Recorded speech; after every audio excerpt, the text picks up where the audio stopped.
Good evening, everyone, and welcome to the October 5th, 2017 Olathe Board of Education meeting. Joy, would you take the roll? Mr. Wycliffe. Here. Mr. Shear. Here. Mr. Beveridge. Here. Mr. McCune. Here. Mrs. Martin. Here. Mrs. Felter. Here. Mr. Poland. Here. Please join me in the Pledge of Allegiance.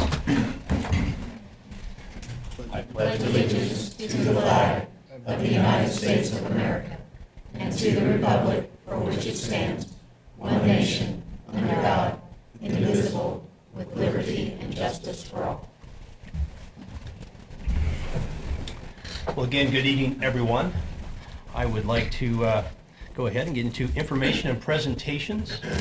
Now, it looks like we have Barbara Gonzalez. Will she be here this evening? There she is. She has a presentation for us tonight. Good evening. I am very excited to share with you some information about precision exams, and I am the Career and Technical Education Coordinator for the district and want to share with you some information. Precision Exams is a sole source provider of over 170 career skills exams and certifications. They're currently being delivered in over 46 states here in the United States, and they are specifically CTE focused and created exams. They appear in all 16 of our nationally recognized career clusters. And within those career clusters, there's over 170 different exam options available. So within this repertoire of exams, there are a lot of different opportunities for our teachers to select one that fits the courses the best. One thing that I think that we need to ask ourselves is why offer CTE assessments? And according to Gallup poll, that business and industry leaders look at when they're looking at measuring the quality of a graduate, they're looking at their knowledge and skills. And we need to do something that we can validate those knowledge and skills with our students. So there's two value propositions that we need to assess on the why we want to do this in our district. And I think that we have to show value not only to the student, but also to the teacher. And if we can establish that value, then we can show and demonstrate the reason why we are asking them to do this. To address the value to the student, I think it's important to note that with our CTE programs currently, that students go through our programs without the ability to document their skills and abilities, other than just saying what they have learned, or maybe showing a product, which is fantastic. And we can see their GPA, but beyond that, we're missing the actual matrix of the acknowledgement of those knowledge and skills that the student has learned. With CTE assessments, when a student takes the assessment and passes it with a score of 80% competence or better, then they are issued a career skills certificate similar to one that you see. On the back of the certificate is printed all the standards that they have been shown to be competent in. And so the student who takes the precision exams has the ability to earn this certificate that they can go on and then show a potential employer. The other value-added piece for the student is that they can take those knowledge and skills that they have learned and are demonstrated on the back of their certificate and put that on their resume. They no longer just say that they've taken a class in accounting, but they can actually state the standards that they are competent in. That is a really value added not only to the student, but to the potential employer so that they know what they are actually able to do. Each standard is based, or each exam is based on national standards. And so for each cluster area, the teacher is able to view the standards and take a look at what % of the test will be comprised of those standards. And that's a piece that the teachers will look at before they administer the test. The value added for the teacher is that they are able to see reports and details and data that help show how a student is performing by standard. The core subject areas have MAP data, they have ACT data, but our CTE has very little data to help guide instruction and help us to know what we need to do better with our students on those district professional development days.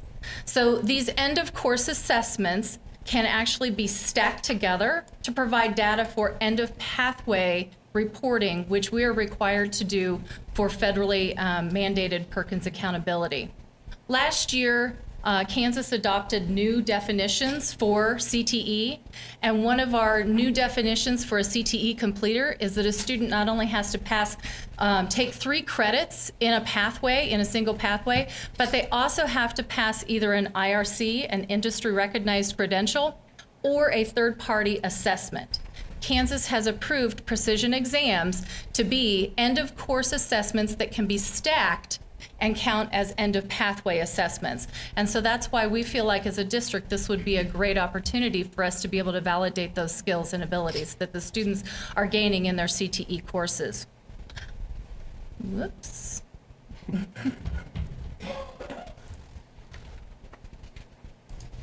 Thank you. So as the admin, I am also able to see really great critical information that I can use to help guide our teachers on district professional development days. I can see student data, class data, school, and district data. And I can also compare it to other schools and districts across the state that are utilizing the CTE precision exams. So the scores can be viewed and provide us with a lot of information that would be helpful to guide instruction. Growth can be measured through pre-testing and post-testing. So typically what a teacher will do is issue the test near the beginning of the semester, and then again near the end of the semester. And then we can see the growth that that student has had. But we also have the ability to be able to administer a single time test about midway through. It doesn't measure anything between the pre and the post, but it does give a snapshot of where the student is so that the teacher can differentiate and use that to help guide the student the remaining portion of the semester. The precision exams are all written to the 10th and 11th grade level. However, a 9th grader can very easily take them. We did pilot this at Olathe North last year with some of our CTE classes, and teachers felt like 9th graders were very easily able to take the test. These are all built to be taken in a 50-minute class period. So most of the teachers found that they took about 25 to 30 minutes for the students to complete. Some tests take longer, some not so long, but there's a lot of different options that are available that the teachers can do it on a block day if they felt like they needed more time. The reports are all tied to standards, providing really great formative information that can help guide instruction. One of my favorites is that the tests do come with IEP accommodations, and so I think that that's a really important piece to bring out, that they can do pausing, browsing features. They also have non-randomized and extended test-taking opportunities. And they are also reviewed by business and industry every 1 to 3 years. So they're validated not only by a testing creation company, but also by business and industry. So the benefits of why we would like to partner with Precision Exams is because, number one, they are a sole source provider of CTE assessments. They offer site licenses, so every single one of our high schools will have a site license and have every teacher, every student be able to be tested under that site license. And they will have access to all of the tests that they have in their repertoire. Because they are stackable end-of-course assessments, we feel like it's also, again, really important for our federal Perkins accountability. It's a very easy-to-use implementation system. There's nothing to download. It's all online. Teachers can be up and running in less than 5 minutes. We can actually do some backdoor pieces where we upload all of our teacher information and all of our student data information into the database, and it makes it even easier. There's webinars and online support, as well as a person who can come in and do on-site training with our teachers if we so desire. And there's a lot of options with reporting. Sometimes when we do our reports or take tests, that we have a delayed response time before we get that data back and can use it to guide instruction. Sometimes it's weeks, sometimes it's months. With Precision Exams, we have instant detailed reporting at the teacher's fingertips, at my fingertips as the district admin. And so I think it's a really great feature is that it provides us timely, effective data that we can use. It's also very state adaptable. The state has chosen or has said that they support precision exams, and so I think that that's a very important feature to note. And it's very cost effective, that we have found that through the site licenses, this is an ability for us to be able to offer all of these testing exam solutions to all of our students and not just a select few. So thank you all very much for your time, and I appreciate you hearing more about precision exams. Great. Thank you. Any questions from other board members? Comments? I have a couple. Yes. Do you want to define for those in the audience that don't know what CTE is? Yes, Please thank go you. ahead. Sorry. CTE stands for Career and Technical Education, and so we comprise a lot of different areas. Some of our main areas are our business and computer courses, our family and consumer science courses, and our technology education. But we do also have over half of our academies that intertwine with CTE, so it stems over into our academies as well as our comprehensive high school. So I love the certification, especially the piece of paper. You know, that means a lot to kids. Also, the little ropes that go, you know, at graduation, they do too. But the certification, if they don't get 80 or above, how many times can they take it? Is it just the 3 times? Or? No, they can retake it as many times. And so with the pre and post test, you have the pre-test data. But again, this teacher can go ahead and administer as many one single time tests throughout the course of the semester before that student takes the final post test. So if a teacher wanted to help guide that instruction and know what standards the student needs to focus on, then they could certainly administer a test and say, okay, seems like you're a little deficient in standard 3. We need to focus our attention on this one. What can we do to help you become a little bit better in this area? So when the report comes out, is it something that they can share with the student and Absolutely. come up with a plan of action? Yes, very detailed reporting, and the teacher can continue to drill down. They can do it by student, they can do it by standard, they can do it by class. So there's a lot of data that's readily available for the teachers. Right. And when you talk about standard, is it our district standards or is it the state standards? These are based on national standards, and then the states have a developed curriculum, competencies, as we call them in CTE world, that are based off of those national standards, and then we as a district adopt the state standard or state competencies. Okay. So this is what some people call the Common Core. We call it college and career readiness. Is that the standard that? In CTE, we do have our own set of college and career readiness standards, but those are not the actual competencies. When we talk about competencies, we're more skills and abilities as opposed to an overarching standard. And so when we look at our CTE competencies, they're based off of those national standards, but individual competencies that we cover within the classes. That's great. And then what data does the Carl Perkins funding stream? Do you have to show growth or just how many people are participating? Or We have several goals that we have to try to meet each year, and I'm in charge of the Carl Perkins grant. And so if we don't show enough growth, then we have to write an action plan on what we're doing to address that.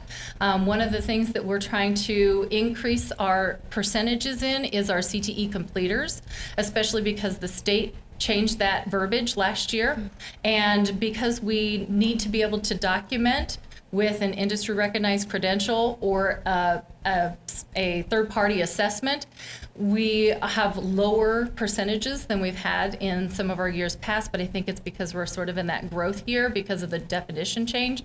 And I think that by providing these assessments that we will get back to the point where we were. good. Thank you. Sounds good. Great questions. I have a couple, actually.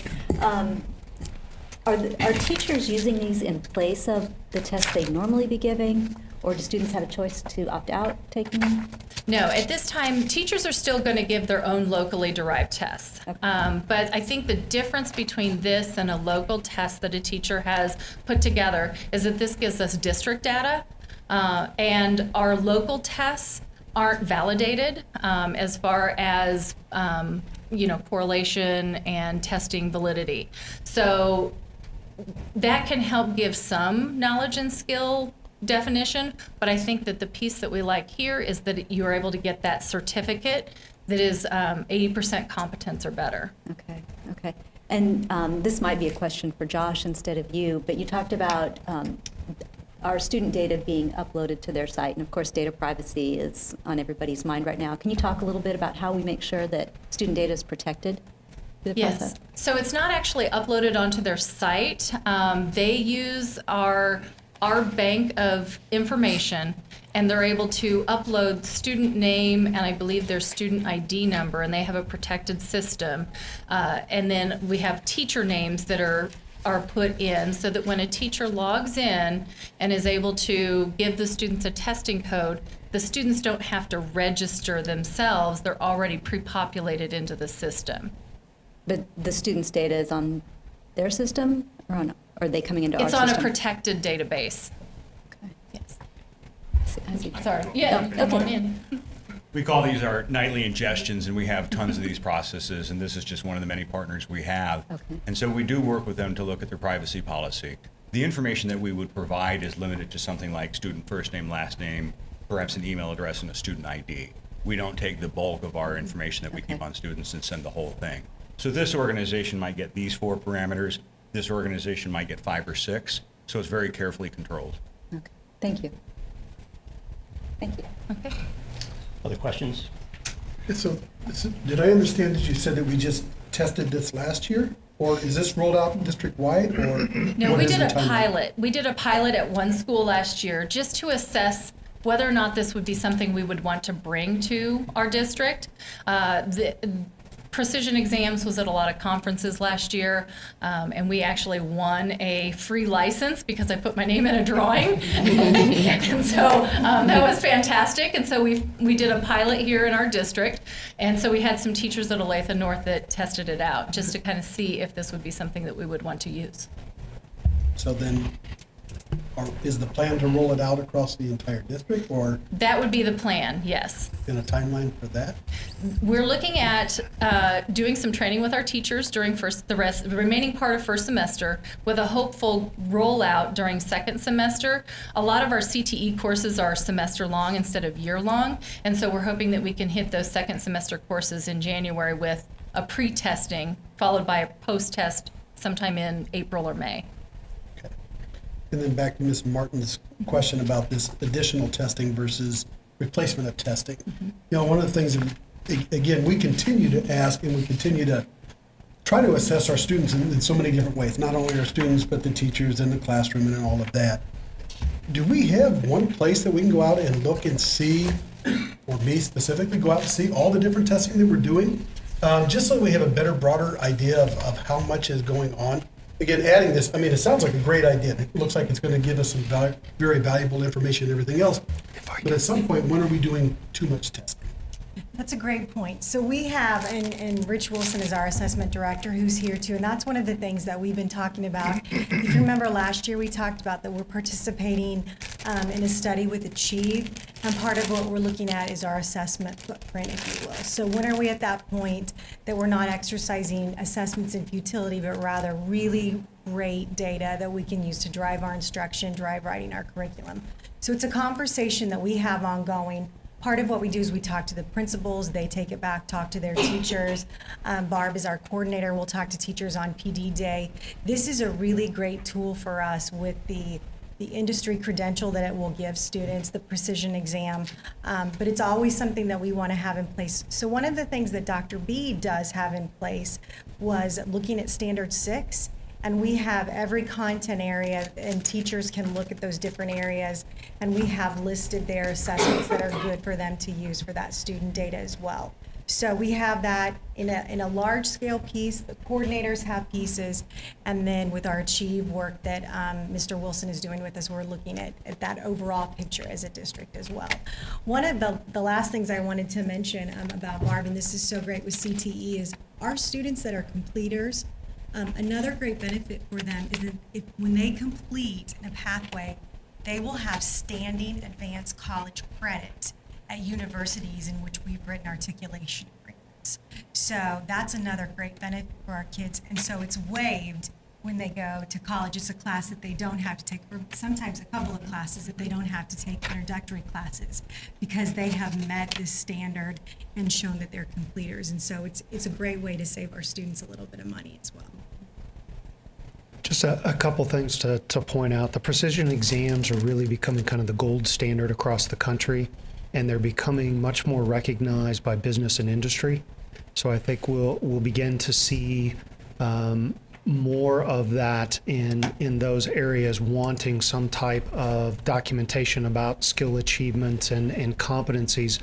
And as it was mentioned earlier, it will meet the KSD requirements, and that's part of Kansas Can as they look at more of these opportunities. Those local exams, they're working on a process by which you would have to have those approved. So that's a whole process we'll be able to not have to take teacher time in an effort to go through, because these have already been accepted. But I see on a regular basis the conversations across the country with business and industry beginning to, this is something they're asking for, and I think eventually will be almost like a high school diploma, in that they're going to want to see your competency and skill diploma, which this will provide for us. So I think it's putting us on the cusp as we move forward to where it's really going across the country with career and technical education. This is for all students in all high schools. That are in the CTE pathways. And I assume, is there a price per building or a price per student? How is that knocked out? So I believe we have that in the written report, and it was, so we have 5 licenses, so we buy them for the 5 high schools at just a little bit less than $5,000, so it's just a little bit less than $25,000 for the whole district. And that comes out of my tax fund. Right. Thank you. Yeah. Because you said you can take the test more often, it's not a cost per test, It's a side license, so That's kids can good. take it, and teachers can utilize as many of the assessments as they now like. you said something about available to all students in the CTE, what'd you call it, pavilion or The CTE pathways. pathway? Right. What is it? Who is in that? Well, and it's actually not, I Right, mean, you're right. any student could take it, so it doesn't just have to be a CTE student. And there's actually 2 of the tests that they offer that we're really seriously looking at. One is the 21st century employability skills. To be able to validate those essential skills that business and industry have said our students need to be prepared to come out of high school with. And that is one that we are looking at possibly giving to every single student. Otherwise, it would just be our CTE teachers that would give a individual test underneath the cluster bank that they felt aligned with their particular course. But the employability skills test, I think, is a really great option for us district-wide to be able to utilize. There's also a financial test for our financial literacy. So that employability exam would be a great one that we're looking at for the individual plan of study, and to wrap that up with our juniors and seniors as they're closing in on that.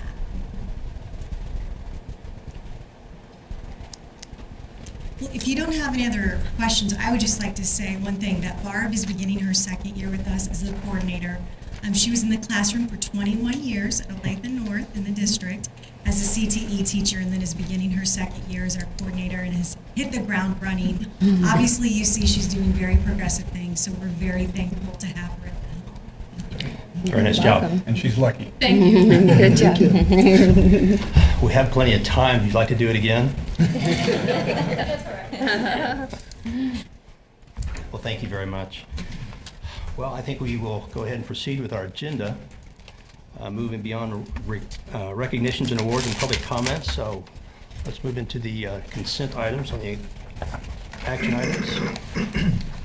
Any questions anybody has or need additional information? If not, I'd look for a motion. I move to approve consent agenda items numbered 5.01 to 5.12 as presented. Second. Have a motion by Ms. Martin and a second by Mr. Wycliffe. Joy? Mr. Shear, Yes. Mr. Beveridge, Yes. Mr. McCune, Yes. Mrs. Martin, Yes. Mrs. Felter, Yes. Mr. Poland, Yes. Mr. Wycliffe. Yes. And on action items, bids, contracts, and agreements. We have some technology issues there. We have construction, playground, licensing agreements. Any item anybody like to pull or discuss? I just had a quick question about 6.03.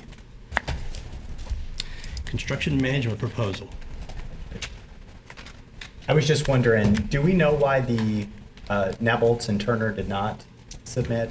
I did get a response from Turner, and they said it was due to workload. I did not receive a response from Nabholz. Okay. When we presented the Elementary 36 construction management services that you approved, we received responses from all four. Okay. So for this one, we only got 2. Okay. And Travis, while you're there, 6.05, the Mill Creek campus change order. Yes, so while we're continuing construction with Mill Creek, it always seems to unearth some surprises to us on a building that's built in 1927. At the northwest corner of the site, we knew that we had some moisture infiltration issues that we had to deal with during construction. So what we had originally planned is we were going to install some waterproofing on the inside of the building. Well, with a couple of our latest summer events that we had for rain, where we received quite a bit, it exposed some other issues. So we decided, it's kind of more belts and suspenders, we wanted to attack it from the outside as well. So the cost is to take the grader, take the earth away from the foundation wall, do foundation waterproofing on the exterior side of that wall, and also do a perimeter drain down at the bottom of the foundation, and then also as we work our way to the top, do another French drain around that northeast or northwest corner of the site. So that would be along the west elevation of the high school, and then on the north side as well, about 4 feet. So we just want to make sure we're definitely the belts and suspenders. Good that you're catching it now before it's finished. Yes, that is true. Do it later. And the progress on the Mill Creek. We're currently on schedule. So Good. We're still looking for the end of the year. Starting to hopefully move in furniture in the next 2 to 3 weeks. Cool, thank you. It's looking good. While you're there, the Northwest Mechanical Control upgrade, Yes, so that's, 5 bidders, 2 bids, and one was twice the other, which makes it almost non-responsive. it Are was- people just that busy? It must be, we had a mandatory pre-bid, so the people that wanted to bid on it actually came to the pre-bid. We walked them through the site, walked them through the projects and the specs and the drawings. So we thought we had 5 good bidders at the time, and then we had just 2 that submitted at the time. Didn't really get responses from the other 3 on why they didn't. Other questions, but not just for Travis. 6.08. Gosh. This is a big bill. Yes, So just walk us through, how do we make sure that we're maintaining this? We're making sure that every one of these are softwares that we do need, renegotiating when we can. We're finding, even in my own personal business, long contracts sometimes, especially with technology, you may be overpaid because technology in some cases continues to go down in price. So talk me through what you do with this and how you're watching this and how you go back and hopefully in some cases be able to rebid something. Absolutely, yes. This is, just to summarize, this is the summative list of all the contracts we have. Hardware maintenance contracts, software maintenance contracts. So you can think of them as enterprise level end user license agreements that guarantees the level of support that we have. Each of these, and there are about 70 of them, so that's a lot of them to keep track of. Each of them are assigned to a different department, and we have annual reviews and cyclical reviews and renegotiations. The great news is with all of these organizations, we have the opportunity to seek from multiple vendors.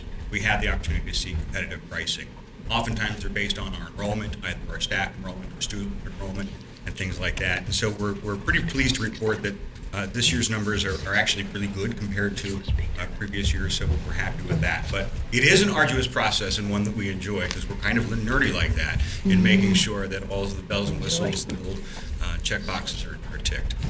So are we having some success renegotiating some of these Yes. contracts? Yeah. And it's fair to say that we negotiated at the point where we put it in here at the point that we think it's going to be, and because there's competition, especially in technology, things often work out better than we plan. Not by a significant margin, but enough that we're often satisfied with more than that.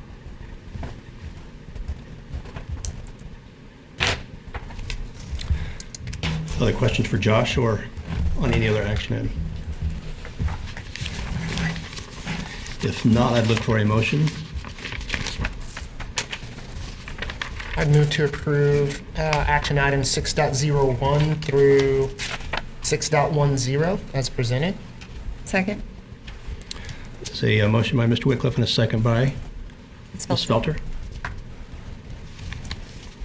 Mr. Beveridge? Yes. Mr. McCune? Yes. Mrs. Martin? Yes. Mrs. Felter? Yes. Mr. Poland? Mr. Wycliffe? Yes. Mr. Shear? Yes. So we have one other action item here, a student trip, Skills USA in Columbus. Any questions?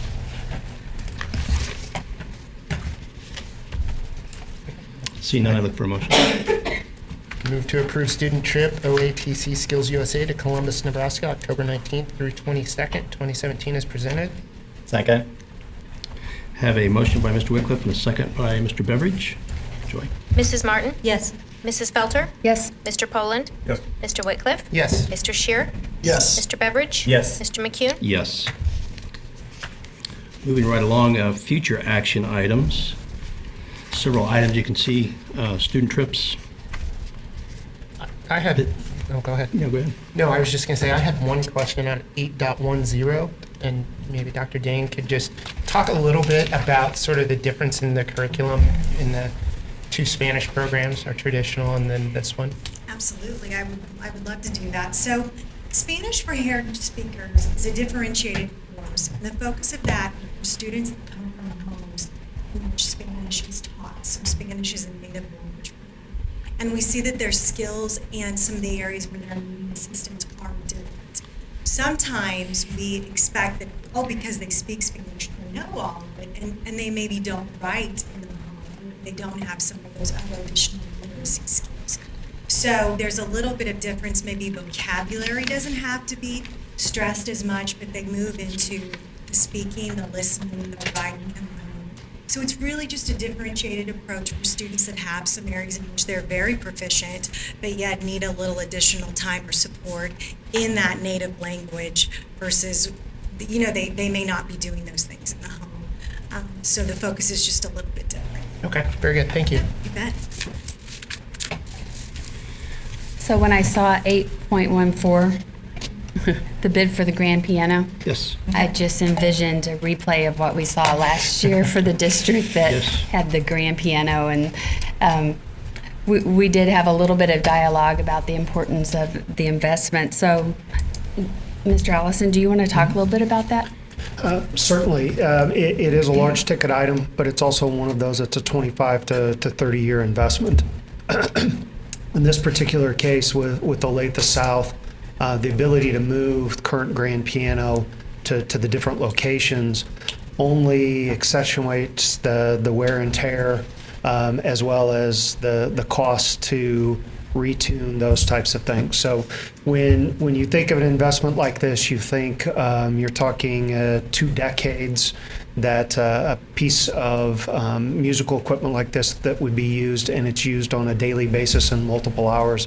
It's a pretty inexpensive per day diem when you really break that down. So they are expensive, but they're integral to the music programs, and they are something that do have a long usable life for us. Mm-hmm. Thank you. Gosh, we have naming of middle school number 10. We also have attendance boundaries. I'd like to Yes, go ahead. ask Dr. Dugan to just give us a little bit of a rundown on the process of the attendance boundaries. Well, I have a whole presentation for you, so I want to make sure we have time. So I'm going to present the Tonight, Jar? recommendation. I was going to do that for you Yes. tonight. How long is your presentation? As long as you need it. We have a lot of time to work with, so proceed. And then I'd be happy for Yeah. you to take the break and come back for questions, so. Good. Thanks, Mark.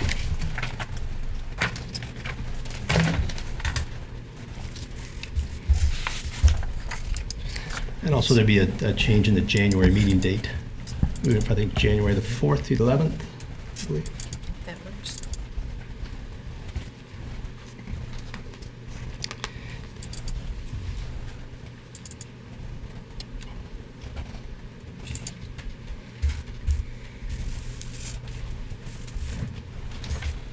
So this evening, I'm going to review with you quickly the process we followed for the determination of the middle school 10 attendance boundaries.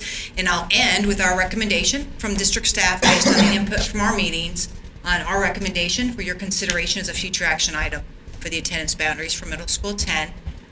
Much of this is the presentation we gave to the community. I'm going to do the shortened version. I'm going to try and highlight some of the things that really became a big part of our final recommendation. So our process, Mr. Poland asked about this. We do community input gathering meetings. We did a variety of them, including wrapping up at South with a Prairie Trail feeder schools meeting. So September was very busy with getting out in front of communities.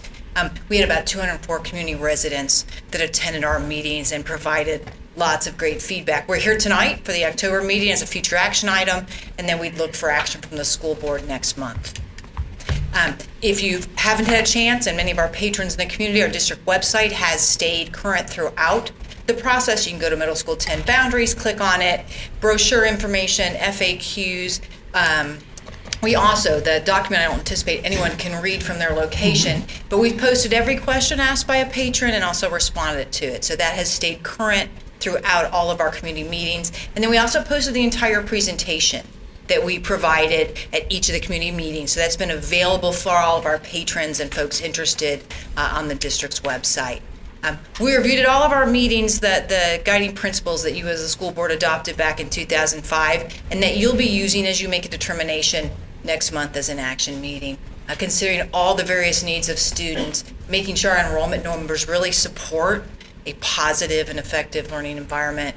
We're looking for long-term boundary solutions. This is a big process. We get lots of input, but we want to make decisions that will last, and we don't keep going back out to our community and needing to when it's not necessary or needed to change those. And we spent some time talking to the community about the role you guys have in recognizing your guys' role to be fiscally responsible to taxpayers.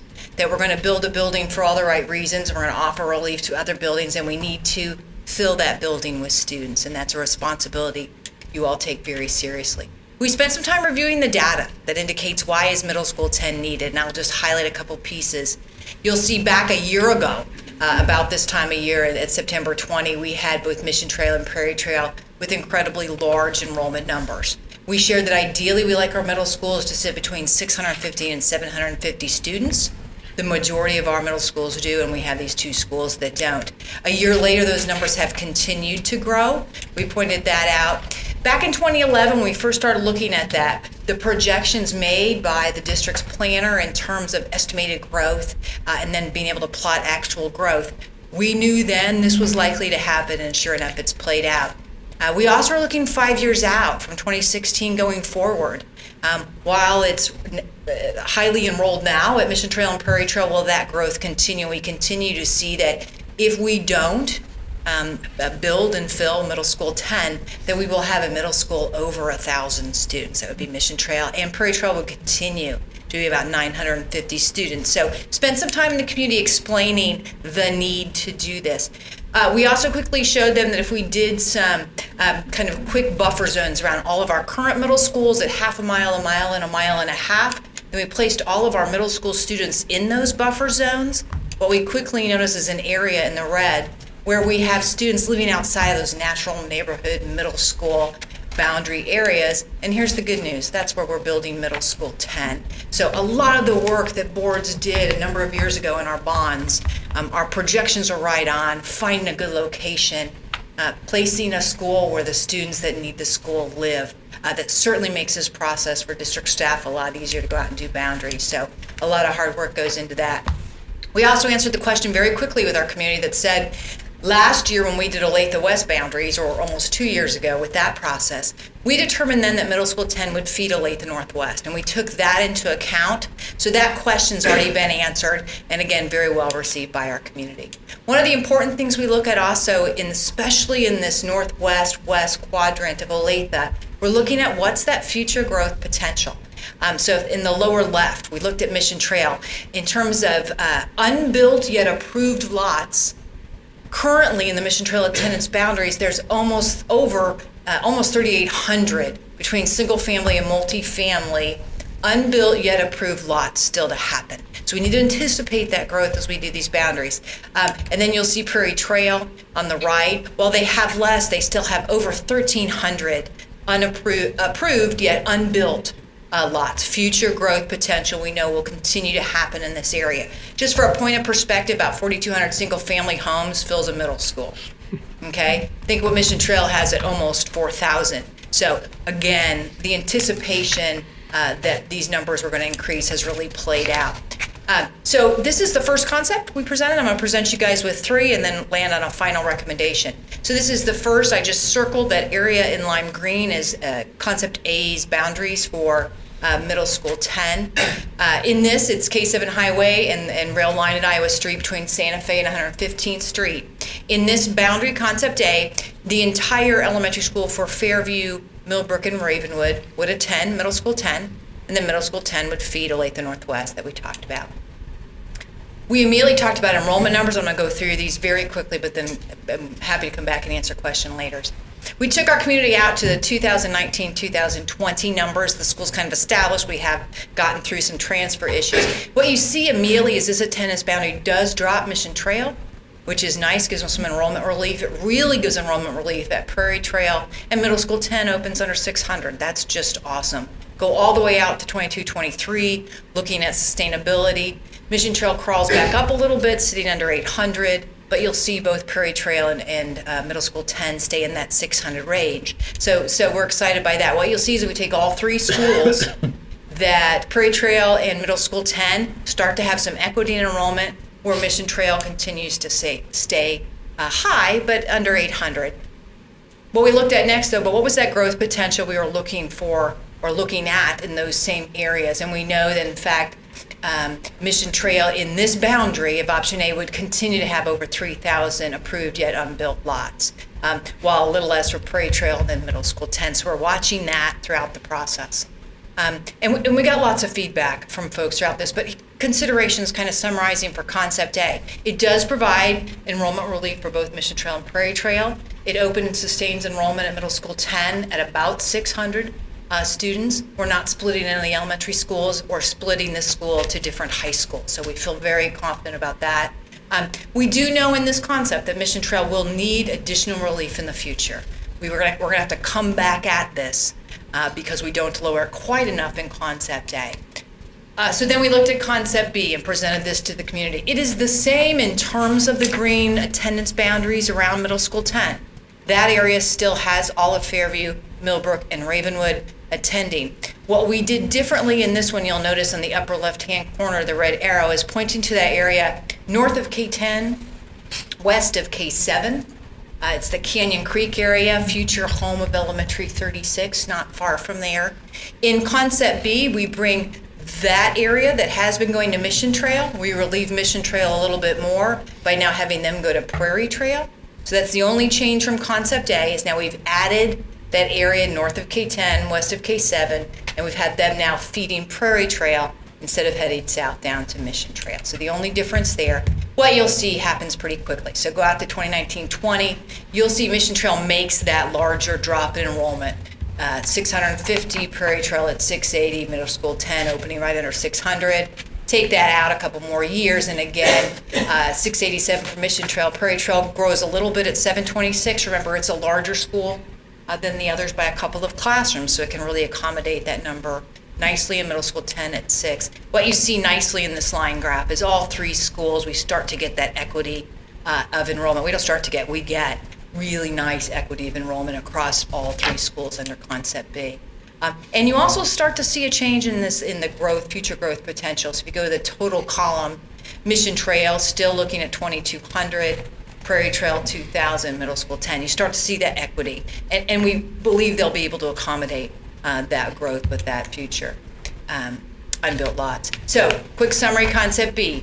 Again, provides significant enrollment relief for both Mission Trail and Prairie Trail, accounting for that future growth. So that's different than concept A.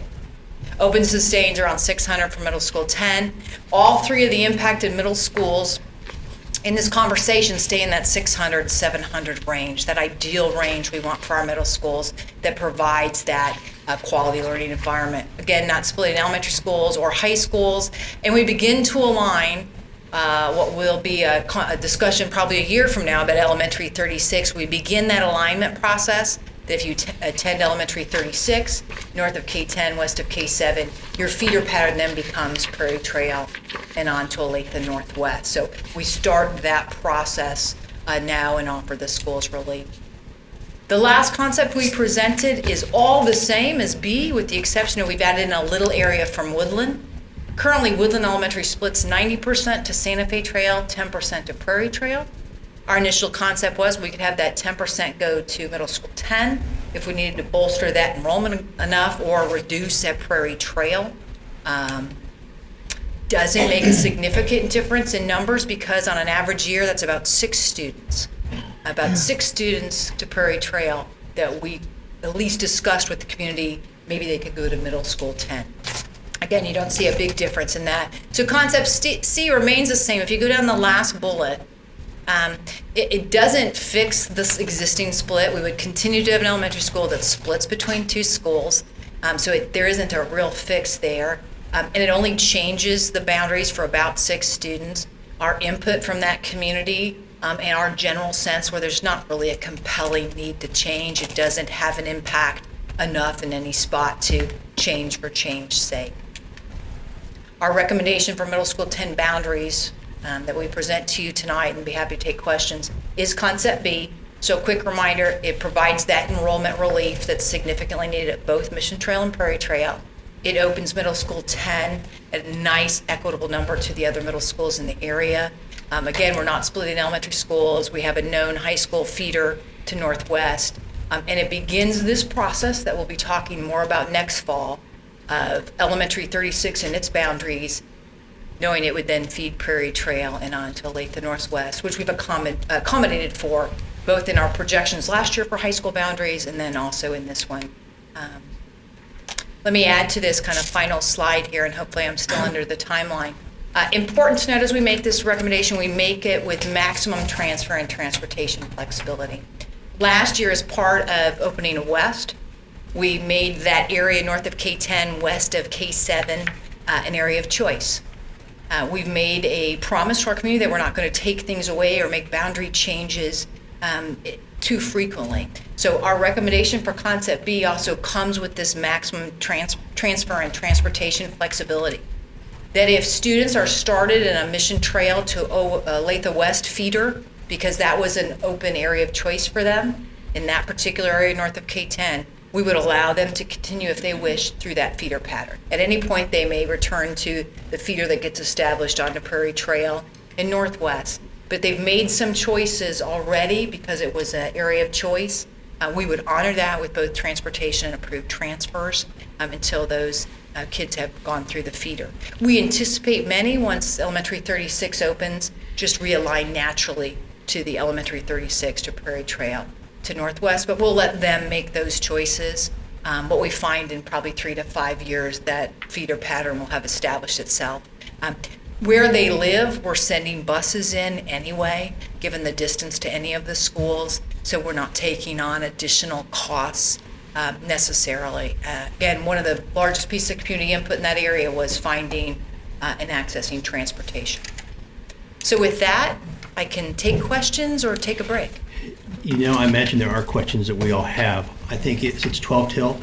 This is a future action item, by the way, but I think we'll come back after recognition and public comments and complete this presentation with questions. Is that fair enough? So we'll take our adjournment now, and we will have a public break.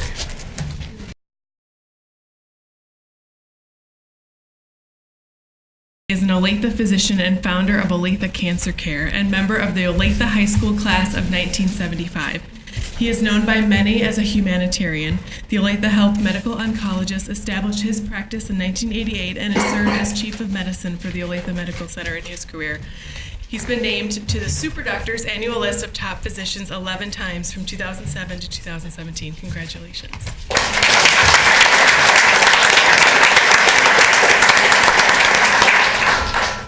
Next, we'd like to honor the late Eugene Paul Tooley.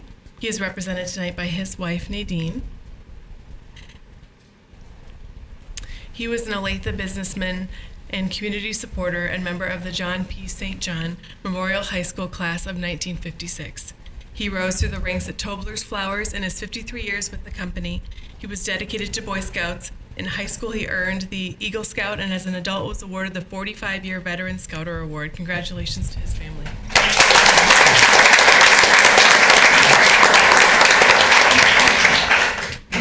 And now for the Distinguished Person of Honor Award. This award started in 2012 and recognizes individuals who did not graduate from the district, but who provided exceptional support to the district for many years. The 2017 recipient is the late James R. Smith, who is represented tonight by his wife, Arlene. He was a longtime biology teacher, multi-sport coach, and administrator. He was instrumental in initiatives such as the 21st Century Programs, the Retired Employee Association, and the Alumni Association, as well as numerous civic organizations. Congratulations to his family.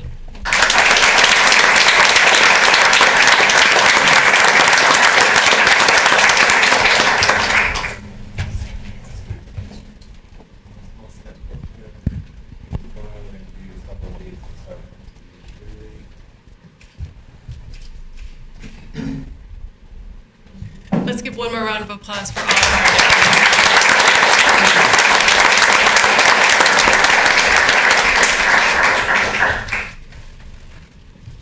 Thank you. Our final recognition is of Tim Oberhelman from Olathe Northwest High School. Tim, if you could come forward along with Principal Chris Zook.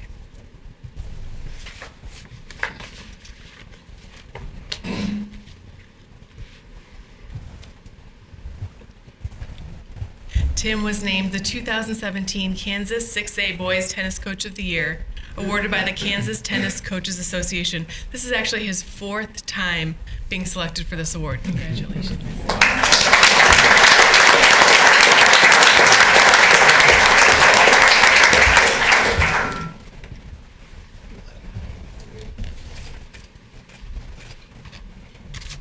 And that concludes our recognitions tonight.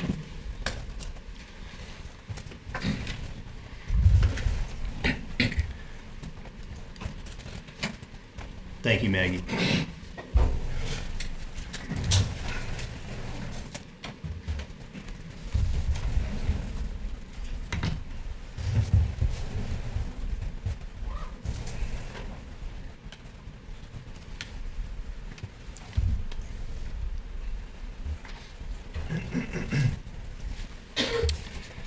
Okay, let's proceed with public comments. Shannon? At each regular meeting, the Board of Education reserves limited time for individuals wishing to address the board. We request that individual speakers limit their comments to 5 minutes. The clerk will monitor the time and notify the speaker when the 5-minute time limit has expired. Please direct your comments to the entire board. If a response is appropriate, the president will respond or refer to another individual. In an effort to respect privacy, we ask that speakers refrain from discussing personal complaints involving individual staff members or students. Those speaking are advised that public comments are videotape recorded for broadcast on the district's educational access channel and audio recorded as a matter of public record. Individuals addressing the board should come to the podium at the front of the room and state your name and address. And we do have several that would like to be recognized tonight during the public portion of this. Our normal format for public comments is to allow 30 minutes for all speakers. Tonight, with the number that we have, again, the limit is 5 minutes. We're going to hold to that tonight, 5 minutes. I'll remind you when there's 1 minute left. And we will start now with Mr. Jim Teal.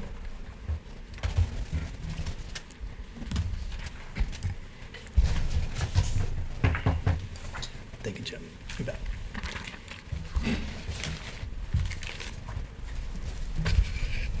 Yeah, my name is Jim Teal, and I live at 9295 Oak Crest Drive in Lenexa. I have a son at Olathe Northwest. And what brings me here tonight before you folks is introducing the idea of banning cell phones in our school district, USD 233, Olathe, Kansas, USA. Put a lot of thought into this, and I've had the luxury of talking to all 7 board members on the telephone. I've contacted members of the administration. I've contacted some teachers, principal. and also had the opportunity to talk to parents of my son's friends. And almost to a person, every individual I talked to was aware of the problem that exists in our schools with cell phones. And I just want to bring that to your attention. And almost every one of the people I talked to was having issues with their children. If they weren't personally, they knew people who were, like myself. If you would indulge with me, I'd like to take you back in time a little bit. Back when my son was a baby, you know, he came into my life, and I was thrilled like any parent would be, as we all are when our kids are born. And, you know, as he grew older, and as some parents experienced also, we might have experienced our kids acting out, maybe attention issues. So we as responsible parents, we wanted to fix it. And as good parents do, they're looking out for the best interests of their kids. We take our kids to the doctor. Doctor might diagnose a problem, and our kids were maybe put on medication. Unbeknownst to the parents, we did not know the side effects and the long-term effects these would have on our kids. But then as our kids got older, they're getting into, you know, pre-K, kindergarten, first grade, second grade. Once again, the parents wanted to help themselves out, and they opted to buy their kids cell phones.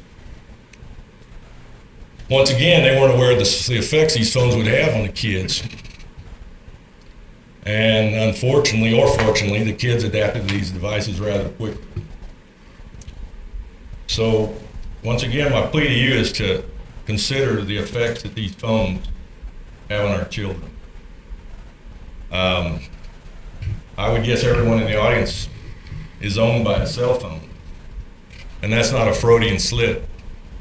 That's a fact. And we as adults have to deal with that. Unfortunately, our kids, they got a lot on their plate. They're growing up, they're trying to be kids. As they get older, they're faced with a lot of things that are on their mind, you know, sports, maybe getting educated. You know, it's really a burden to put on them. And they're also there to be people, you know, where they actually have to learn how to interact. But these cell phones rob these kids of that. You've seen it, I've seen it. You can be sitting across the table watching your kids, and then they're texting somebody within hand reach. That's not good. I mean, these kids got to be able to learn how to be social creatures. And I honestly don't think we should be putting this burden on our children. It's a dilemma, and it's something that needs our attention immediately. You know, it's a dilemma, it's a crisis. And if we're going to sit there and ignore that, I think it's wrong, and I really think there's a lot of good parents out there that don't know how to deal with this. Mr. Teal, 1 minute. Okay, thank you.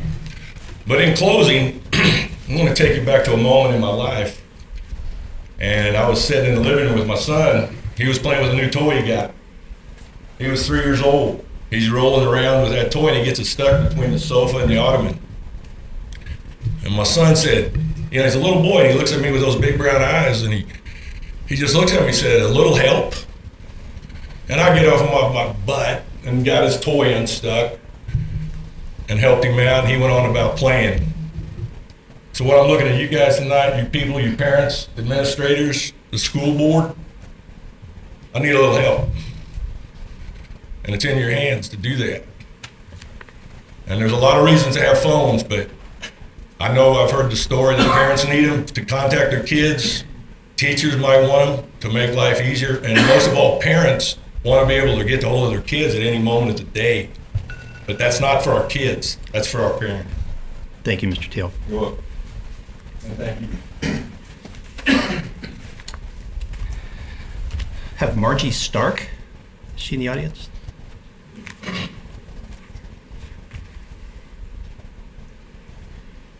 Welcome, Margie.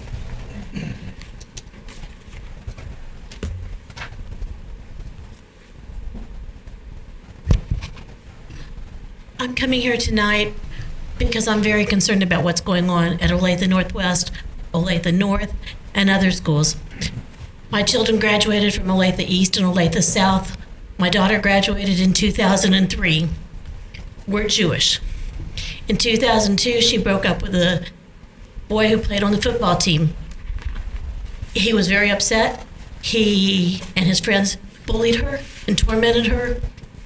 When she would come into the lunchroom, they would all stand up and they would do the Hitler sign. This went on for months. Teachers knew about it, teachers saw it. My daughter would not let me do anything about it. It was wrong and bad on my part. But we do have a chance now to stand up to bullies and to help our schools with no tolerance for anyone who bullies, and to work together to teach respect and love, and diversity matters. And I'm really hoping that you all take this seriously. What happened at Olathe Northwest with the homecoming is a serious issue. When I heard about this, it made me sick to know that 14 years later, these things are still happening. Teachers are still turning blind eyes. Principals are still sweeping things under the carpet. We're trying to pretend that these things don't happen instead of dealing with them head on and getting the kids to learn that this is not acceptable. I heard of a situation at one of the high schools where the students were of a different skin color than others, and so they were offered a safe place to go in that school. Those children didn't do anything wrong. They shouldn't be put in a separate room. The kids who are doing the bullying need to be taken out. And the same thing happened at Olathe Northwest. And I really hope, and I'm going to keep this short, that you all will come to a consensus. You all will take a stand and lead Olathe in the right direction, and to help stop the bullying and to make it unacceptable, and to make the kids that are being bullied feel welcome, and to make them feel that they're more important than a sport or a band or whatever it is that the other kids, may be getting excused from because they're in those programs. Thank you. Can you provide your address, please? 14615 West 140th Terrace. Mike, Mr. Pullen. As I mentioned this name, you'll get a chance at the podium to correct how I'm saying it. Robin. Thank you, Robin. Yeah, I appreciate you helping me out. Well, thank you very much for having this public forum and for inviting the public. And please My state name is your- Robin please state Andrzejczyk, and I live at 11526 South Roundtree Street in Olathe. It's about a half mile from Olathe Northwest. I am here today to talk about the Olathe Northwest LGBTQ issues that are going on there. A couple weeks ago, there was an incident at the Air Force Academy where some racism was going on. The N-word was being slurred around in written places. The Air Force Superintendent, Lieutenant General, slammed down on it. He called everybody together, addressed all 4,000 cadets, and says, "This is not appropriate." Just recently, there was some LGBT bullying at Olathe East. Immediately, the principal addressed it. I've been dealing with some personal issues with my own son and brought them to my school's attention. Immediately, they were dealt with. However, when the bullying, the death threats, the physical violence, because having things thrown in your face is physical violence, took place towards these children, and they are just children, the response at Olathe Northwest was lackluster. It was not forceful. It was not assertive. And it certainly was not protective of the children. These are children. It doesn't matter why they're being bullied. If they're being bullied because they're basketball players and not football players. If they're being bullied because they're members of the chess club. If they're being bullied because they're black or green or brown or white or female, it doesn't matter. Or if they're being bullied because they're LGBTQ, it doesn't matter. These are children, and it's our responsibility to protect them. The only way to really fight bullying is from the top down. It takes leadership.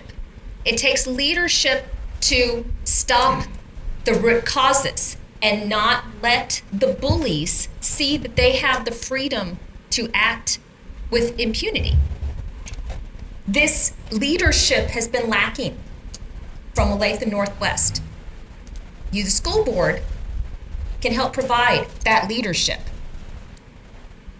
I was especially dismayed to read a newspaper report where the district suggests this may not have been as bad as first reported.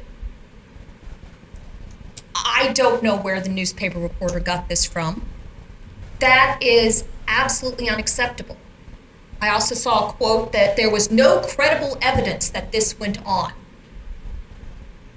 That is unacceptable. We're not trying to prove beyond a shadow of a doubt that someone committed a crime. We're trying to protect our children. We all survived our teenage years. I don't know about you guys, but they sucked. It's hard enough. I got bullied for being a girl who wanted to be in engineering and take metal shop and wood shop. I got bullied for being someone with no self-esteem because I came from an abusive family.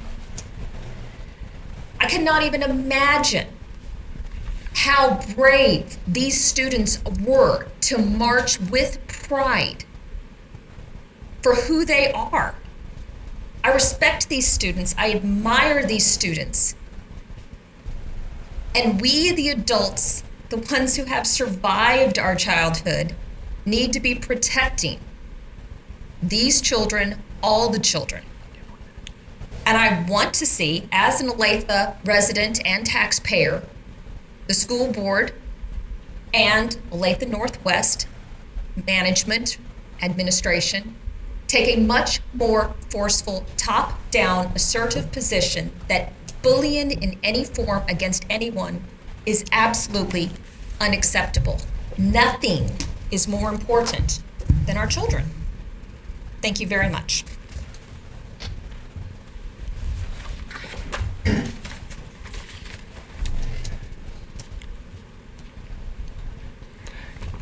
Carolyn Finker-Dove.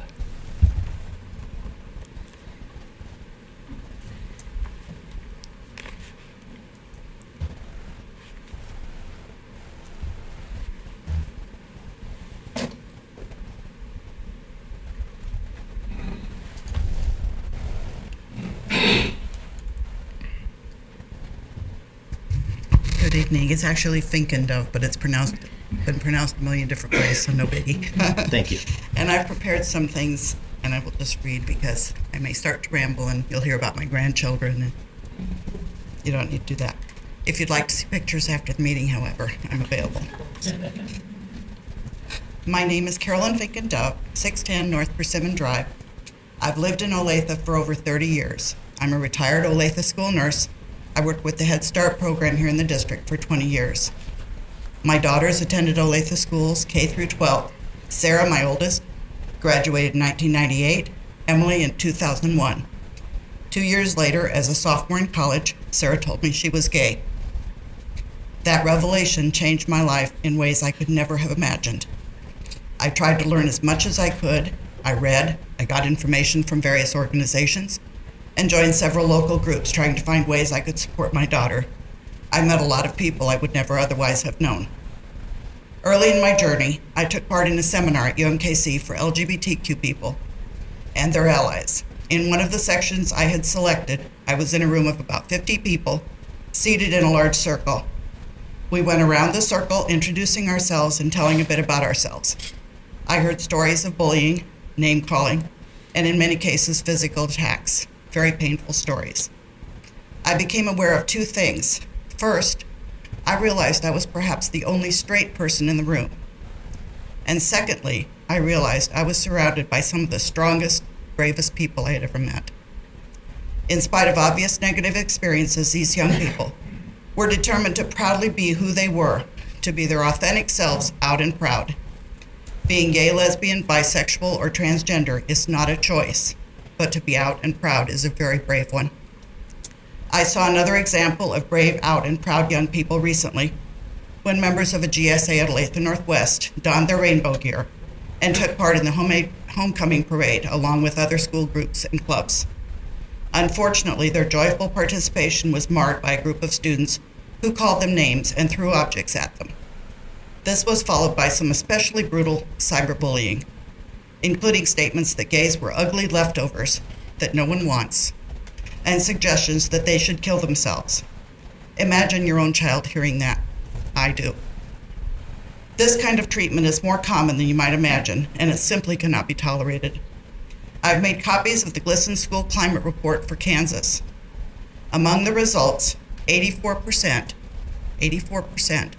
of LGBTQ students hear homophobic remarks like fag or dyke. 69% of LGBTQ students are verbally harassed based on sexual orientation, while 13% report physical assault. In order to learn, students must feel safe. More than that, all students, regardless of color, religion, disability, sexual orientation, gender identity, or other minority status, need to feel welcome and to feel valued, not tolerated, not accepted, but celebrated for their differences. Our diversity is what makes us great. There are several things which must take place to ensure a plan that protects and values LGBTQ students and all students.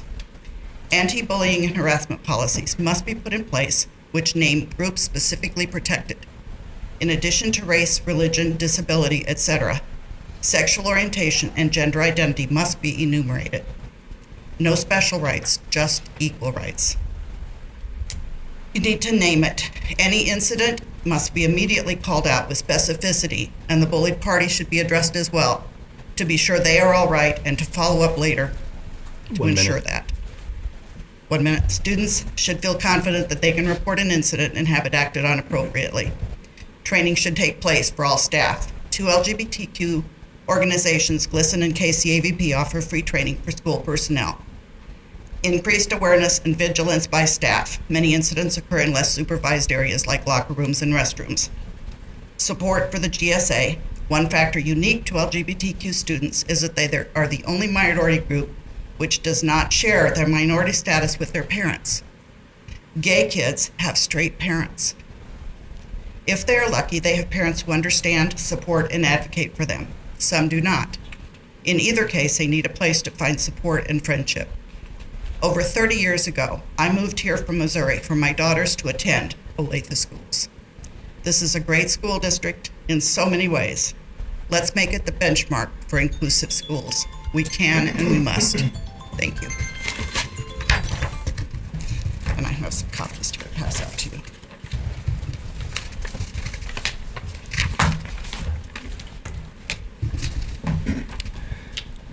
Matthew Calcara. I got the Matthew right. He's not here? Okay, thank you. Cassandra Peters.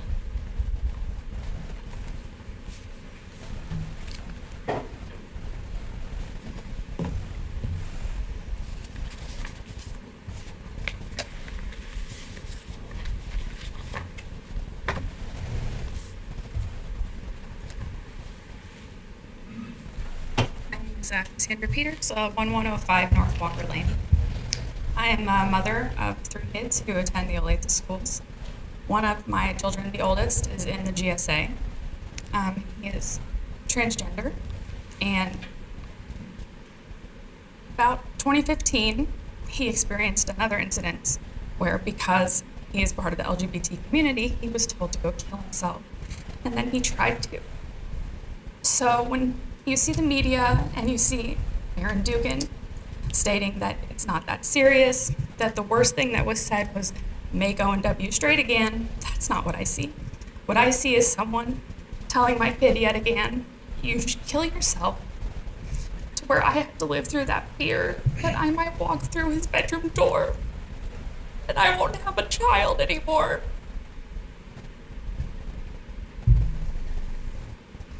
The school, I don't feel, is being malicious in anything, but they need education and they need support. And you can't teach about the LGBT community and how to support them if you know nothing about them. It's okay to ask questions, and what we need is groups who are specialized in LGBTQ advocacy, like KCAVP or GLSEN, to come in and provide that free training for our staff, not just once, but every year. And we need Title IX assistance too, because what these kids deal with is when they do have parents that are not safe to come out to, we have school officials calling and outing them to their parents, which seems, well, I'm just trying to be respectful and call them by the name and pronoun that they want. But they don't know that these kids might be in physical danger of being abused when they get home, when their parents find out, in danger of losing all their support systems. I'm also the founder of Johnson County Q Space, which is an LGBTQ youth center. We meet twice a month, and I have about 36 kids from our area, with about half of them from Olathe Northwest. And these kids were a lot of them were part of the GSA. And what they experienced was just fear. Because this wasn't people that have been bullying them. These were kids that they sit next to. These were kids that they talk to. And when they turn that corner from these elementary and middle schools with smiles on their faces, suddenly all these people that they see every day in the hallways were attacking them. And now when they go to school, they don't know who's next, who's going to come at me, who might say that I should die, who might physically assault me. They've started taking off buttons from their backpack so that they can't necessarily be identified as LGBT. There's some that have sought counseling and inpatient treatment, and some have missed school because of this incident. And that's not supporting all of our kids. I mean, our goal is to keep them in school, get them to graduate, and be productive members of our society and help our city grow. And we can't do that if they're not at school because they're afraid. I really would like to see an enumerated bullying policy that does specifically protect gender identity. There are kids. It doesn't matter what your political standing is or what your opinion about them are. It is a part of the responsibility of the state and the school district to make sure every single child is protected. And some people will come back with, well, people who are obese have also been bullied in our schools. Then add character trait to the enumeration too. I mean, this should be very clear to the whole community that we will not tolerate bullying, and that kids who are transgender or gender nonconforming have the same rights as every other kid, and they shouldn't feel fear to come to school. And the parents, as a parent, I shouldn't have to worry that I'll come home to a dead kid because the school didn't step in. The teachers don't know when they have to step in. The students don't know when to step in. This could have been avoided if they had recognized the signs from all the microaggressions that were happening the 2 weeks before the parade and been able to know how to stop it. Thank you.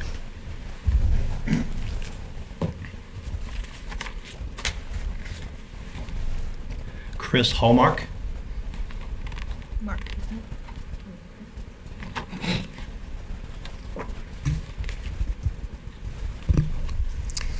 Hi there. This is Chris Hallmark. I live at 1425 West Forest Drive here in Olathe.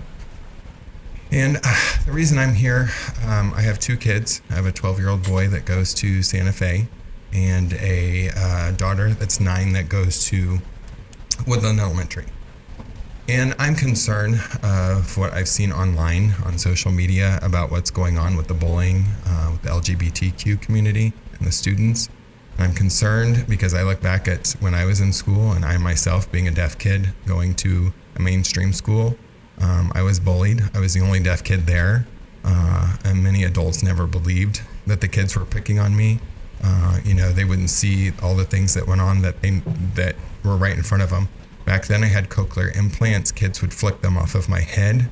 I would hear comments often that I wouldn't be able to date girls. I wouldn't be able to have kids because of my disability, and that basically destroyed my self-esteem. It went on for many years.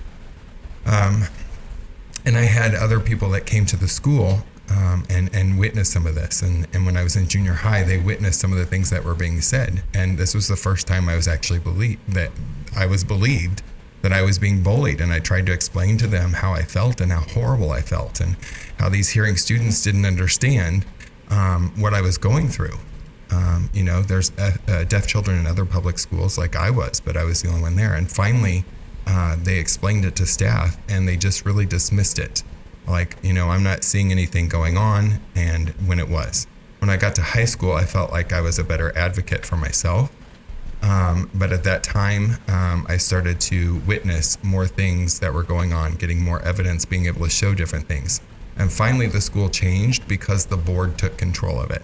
The board took that situation and they changed it. They made policies, they pulled in more resources from the deaf school to help explain what was going on in the school and educate the entire staff and the deaf kids that were bullied. And many kids acted that way, and the school board took a stance to change all of it. And now that same school that has more deaf kids in it, and it's improved because I was the first kid that was there that had to deal with this. But the school board stood up for me. And the reason I tell this story is because you have these LGBT kids that aren't accepted. It doesn't matter the situation, the environment, whatever. This is terrible, and it's shocking to see the high rate of the suicide rates in the gay and lesbian community all over America. And my two kids are concerned because I don't know if one of them may come out of the closet and say that they're gay or lesbian. I don't know, but my concern is if the school is going to be a safe environment for them. I have to support the other parents too that want the best safety for their kids in the school. It doesn't matter if they're LGBTQ or any other ones. It doesn't matter. All kids are the same. So today in 2017, it's super important that we move forward and we support the kids and protect them, as you say that you guys do, that you're protecting their future. That's what your responsibility is as a Board of Education, is to provide a safe environment for them. Thank you.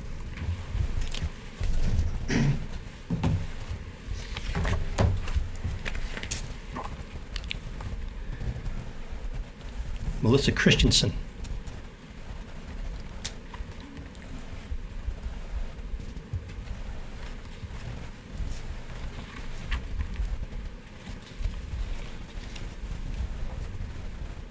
Hi. I was a little concerned about giving you my address because my daughter's a current student. I understand. Is that okay? Actually, on my way here, I told her I was coming. And I said, "What would you like me to say?" And she said, "Tell them that you are a mother of a GSA student and that you're concerned." And then we talked a little bit. And so I'm a mother of a GSA student, and I'm concerned. And as I was sitting here listening to everyone speaking, I'm emotionally affected. So please forgive me. I had a lot of things prepared that were already said. So what I'm going to tell you is why GSA is important to my daughter. I grew up in Johnson County. I went to Shawnee Mission Northwest. I love this community. And I spent the last 12 years in San Antonio, Texas. My daughter actually went to Robert E. Lee High School, the one that you heard about in the news, the one with the offensive statue. And she was part of the GSA there. And she proudly participated in events and did not have any trouble. We moved here, and I was so glad to have my kids back in my community. Anytime when you make a change when you're a teenager, it's an adjustment. So the first 2.5 months that she was at school, she would come home and I would say, "How's school? How's it going?" And she's like, "Well, I really love my teachers and I love my classes." And I'd said, "Well, have you made any friends yet?" She had not. And I said, "Well, who do you sit by at lunch?" "Well, I don't sit by anyone. I sit outside in the courtyard by myself." That broke my heart. But about 2.5 months into school, this adorable child approached her with bright red hair. My daughter has brilliant blue hair at the time. And they're like, "Hey, I like your hair. Hey, I like your hair." And then they start looking at their phones and they have the same anime characters on their phones and they start talking, and ultimately they have the GSA connection together, and she was invited to this club. And guess what? She's surrounded by these friends, and she doesn't eat lunch alone, and she doesn't walk the halls alone, and she's got her core group of friends. And if y'all go back to those days when you were in high school, you know, like we were talking about how we all have our differences. If you find those people that you identify with, your people, your friends, you know, whoever it is, it's her comfort zone and it's her safety net. And so I'm so grateful that they're there. It changed her. I mean, literally, she would just mope around to go to school those first few months. And then after that, it changed everything. And so I hope that I kind of gave you a little idea of I mean, the GSA does a lot of other things too, but down to the core, that's what it is for us, for our family, is her safe place and her group of friends and her support. The one thing that I was also really concerned about was the cyberbullying. Obviously, what happened at the parade, you know, was what was in our face, and it was an event that brought forth a lot of attention. But after that, then I started looking at the social media posts, and I don't understand Snapchat. I don't have it. But I'm seeing, and I encourage you to somehow see if you can infiltrate this, because they're doing the @ symbol, Olathe Northwest, and these swastika symbols and these hateful photos, and they're pictures of school desks and lunchrooms, and you don't see students' faces, but it's obviously it's at school, and these ribbons with hateful things saying, you know, these are the ugly kids that nobody wants and the leftovers, and go kill yourself, and things that I don't even want to say here because it's so hateful. Okay, but that's one of the things I realized, that how do we control that? I know that there's cyberbullying policies in the district, so I would ask you to look into that and see if there's more that we can do, because I'm offended that they're using that hashtag that associates the entire school.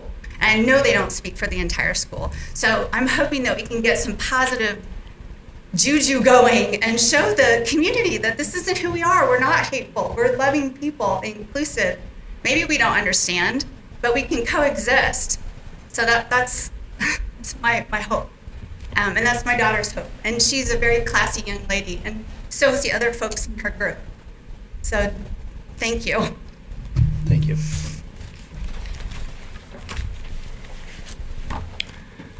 Scott Feeker.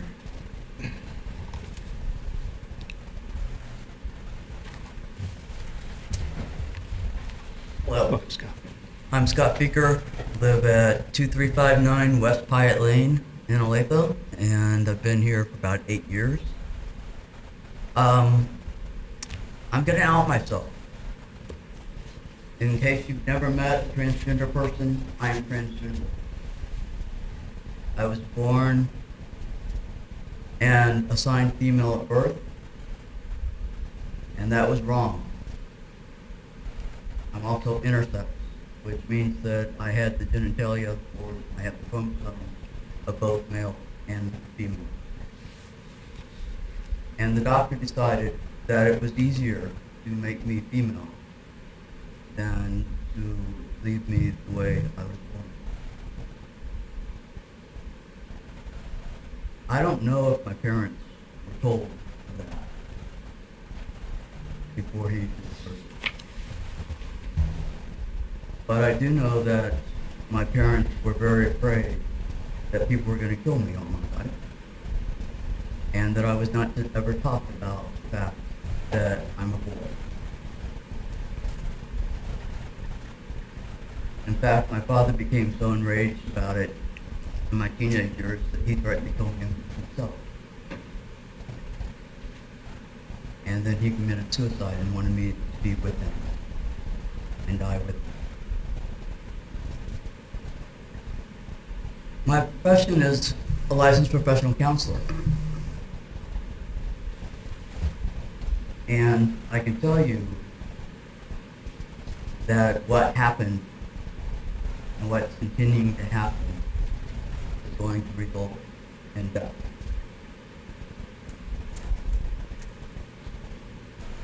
We lived before social media. We didn't have to face harassment in our home at 3 in the morning by pings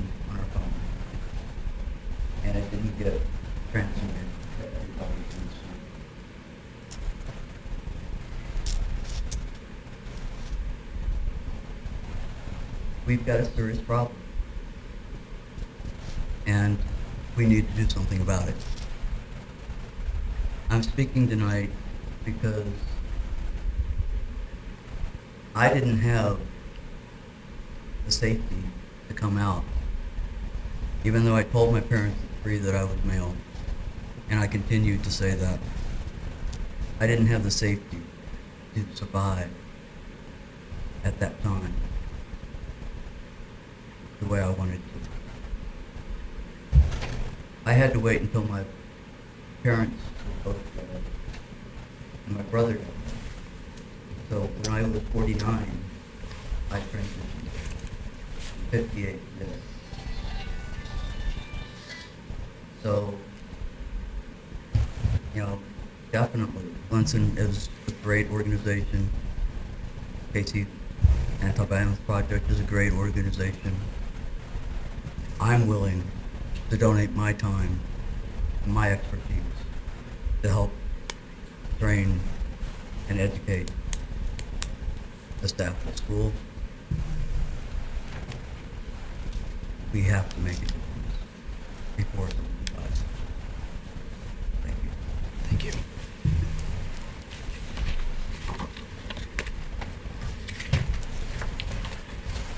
Sherry Ball.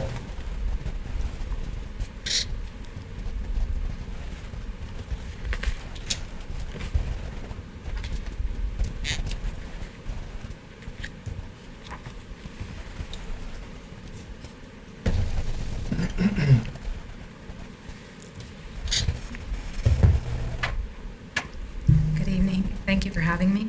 Welcome, Sherry. My name is Sherry Ball, and I'm a board member and the youth coordinator for the Greater Kansas City chapter of Listen. Listen is a national organization that believes all students deserve a safe and supportive school environment free of bias-based behavior. Can you get an address again? I'm a Lee Summit resident. Listen Greater Kansas City has reached out to the Olathe School Board members and the superintendent. We are hopeful we can work together with the district to make Olathe schools safer for all their students, regardless of sexual orientation, gender identity, and gender expression. Tonight, however, I'm here as a parent of a gender nonconforming child from a nearby school district.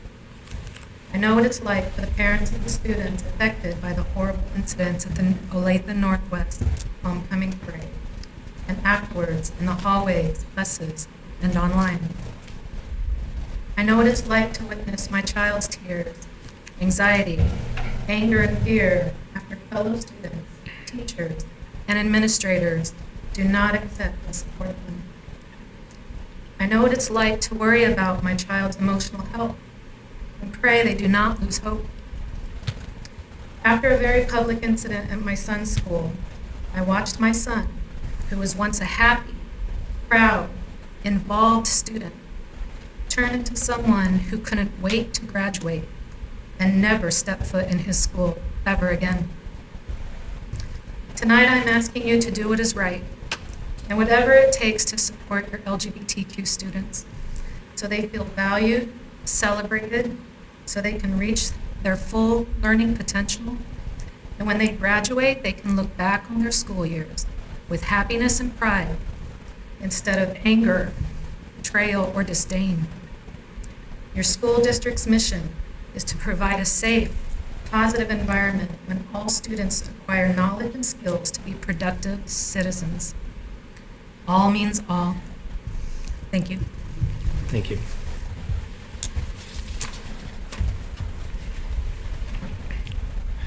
Debbie Jackson.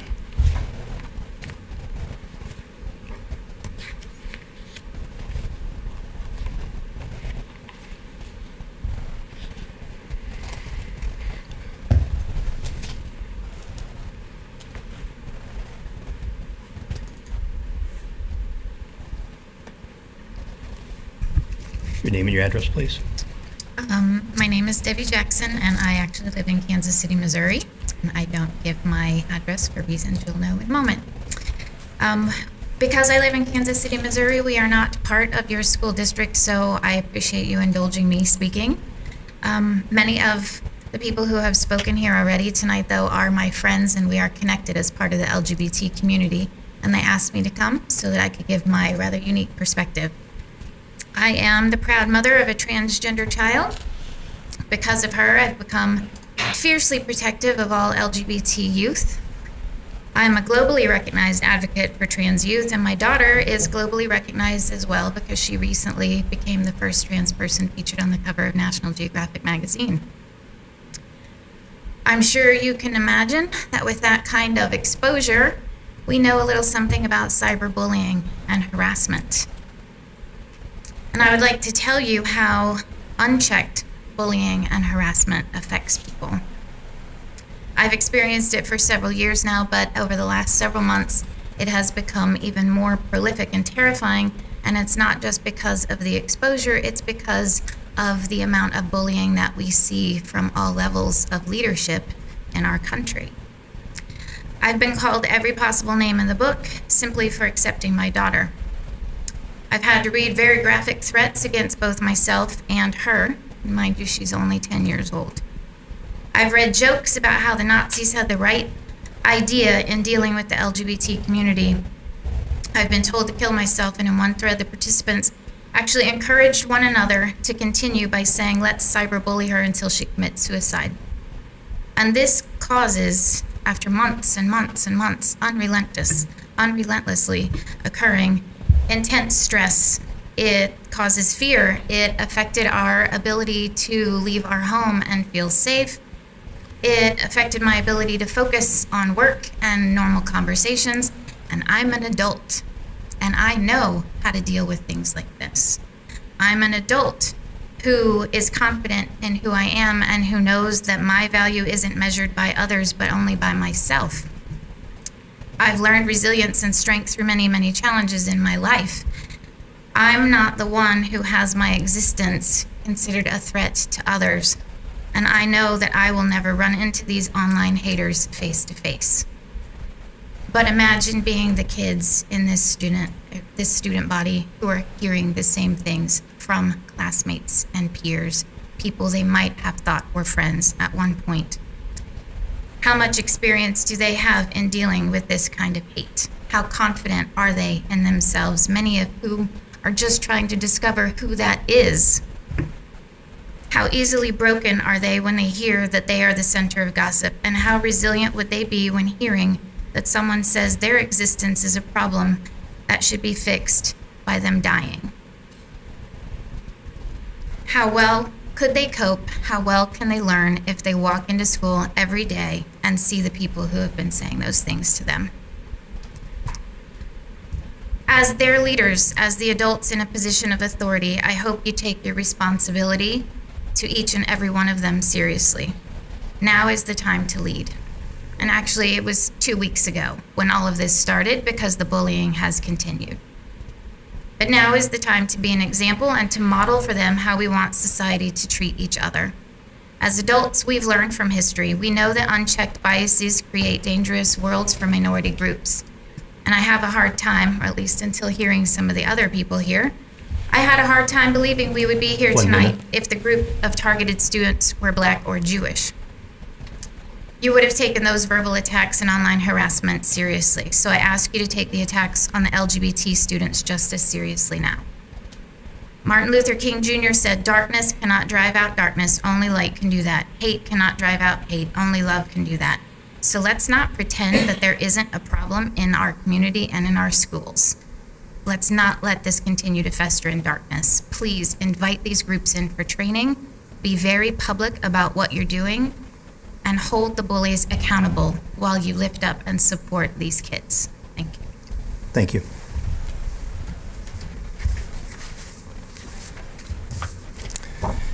And we have Paula Bowers.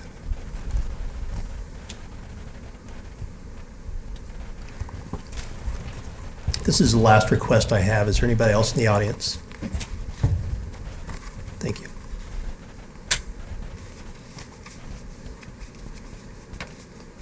Welcome. Hi. Do you need my address? Yes. I'm Paula Bowers. My address is 12190 South Sunray Drive. I have 3 children. First of all, I'm sorry I'm in sweats. I just had to move a huge piano for my son, and I didn't know that I'd make it. I feel very informal. But I am Paula Bowers. I have 3 children in the Olathe District School. My oldest 2 go to Mission Trail, and my youngest goes to Forest View. I'm a former Olathe teacher. I have a master's degree in educational administration. And when I first started teaching 2 years before my oldest was born, yet I insisted that we move to Olathe because I knew from my own training and being in the district that Olathe District School sets the standard for educational excellence and for forward thinking. My oldest child is 13 years old, and last year in 7th grade, I had to remove him from his middle school after being bullied and harassed for being feminine. He had not yet come out at that point, and the administration was phenomenal.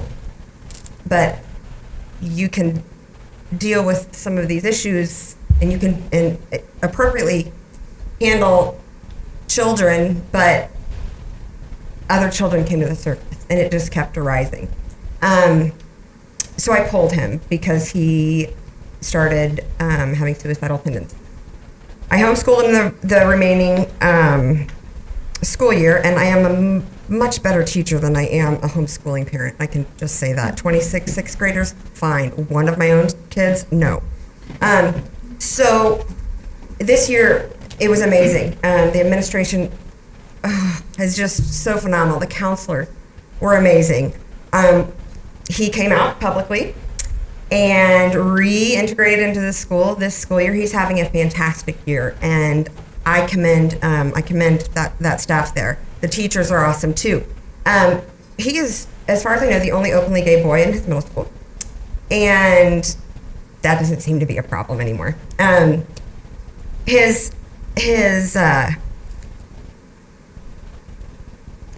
Sorry, I lost my train of thought. Oh, one thing that people had told me throughout this process and working with this therapist was, high school is different. High school will be so different. It's so much more accepting, and there's groups and there's this and that, and get them through 8th grade, and then it'll just be a non-issue. And then the events at Olathe Northwest took place, and I kind of lost my cool again. My first concern was how long it took the administration of the school to both name it and claim it. This wasn't derogatory comments. This wasn't insults. This was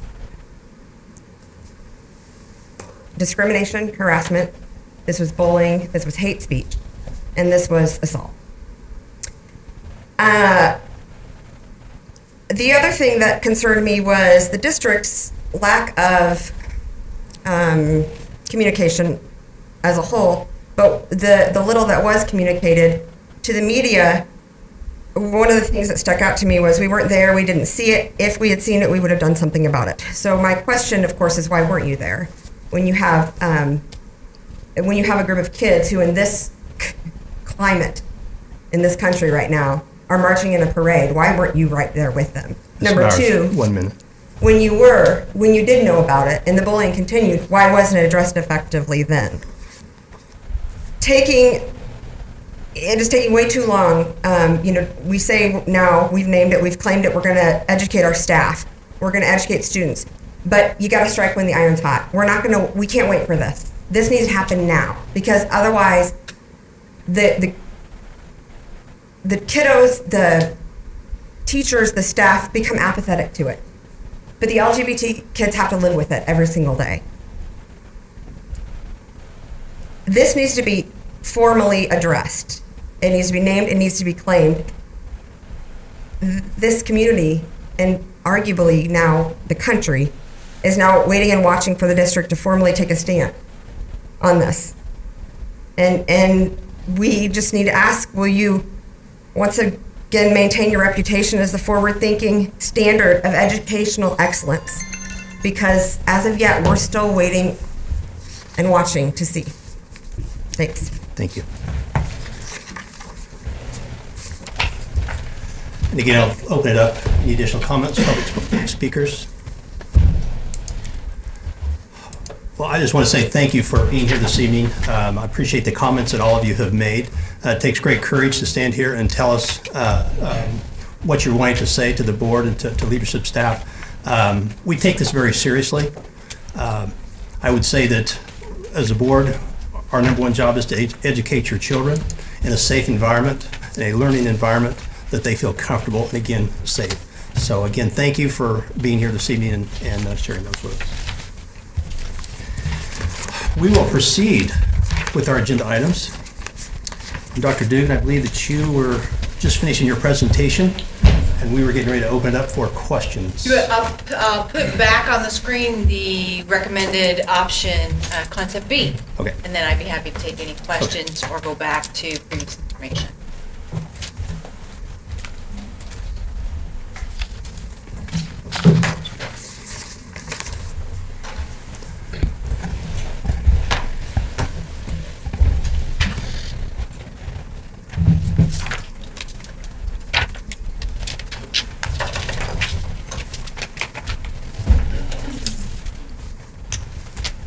So I understand that you're saying that this is your recommendation, concept B. So help just summarize again why concept B over A and over C, I guess it is? You bet. So we went into this process with three goals. We needed to relieve enrollment at Mission Trail, we needed to relieve enrollment at Prairie Trail, and we needed to put some students in Middle School 10 as we prepare to open up Middle School 10 this coming August.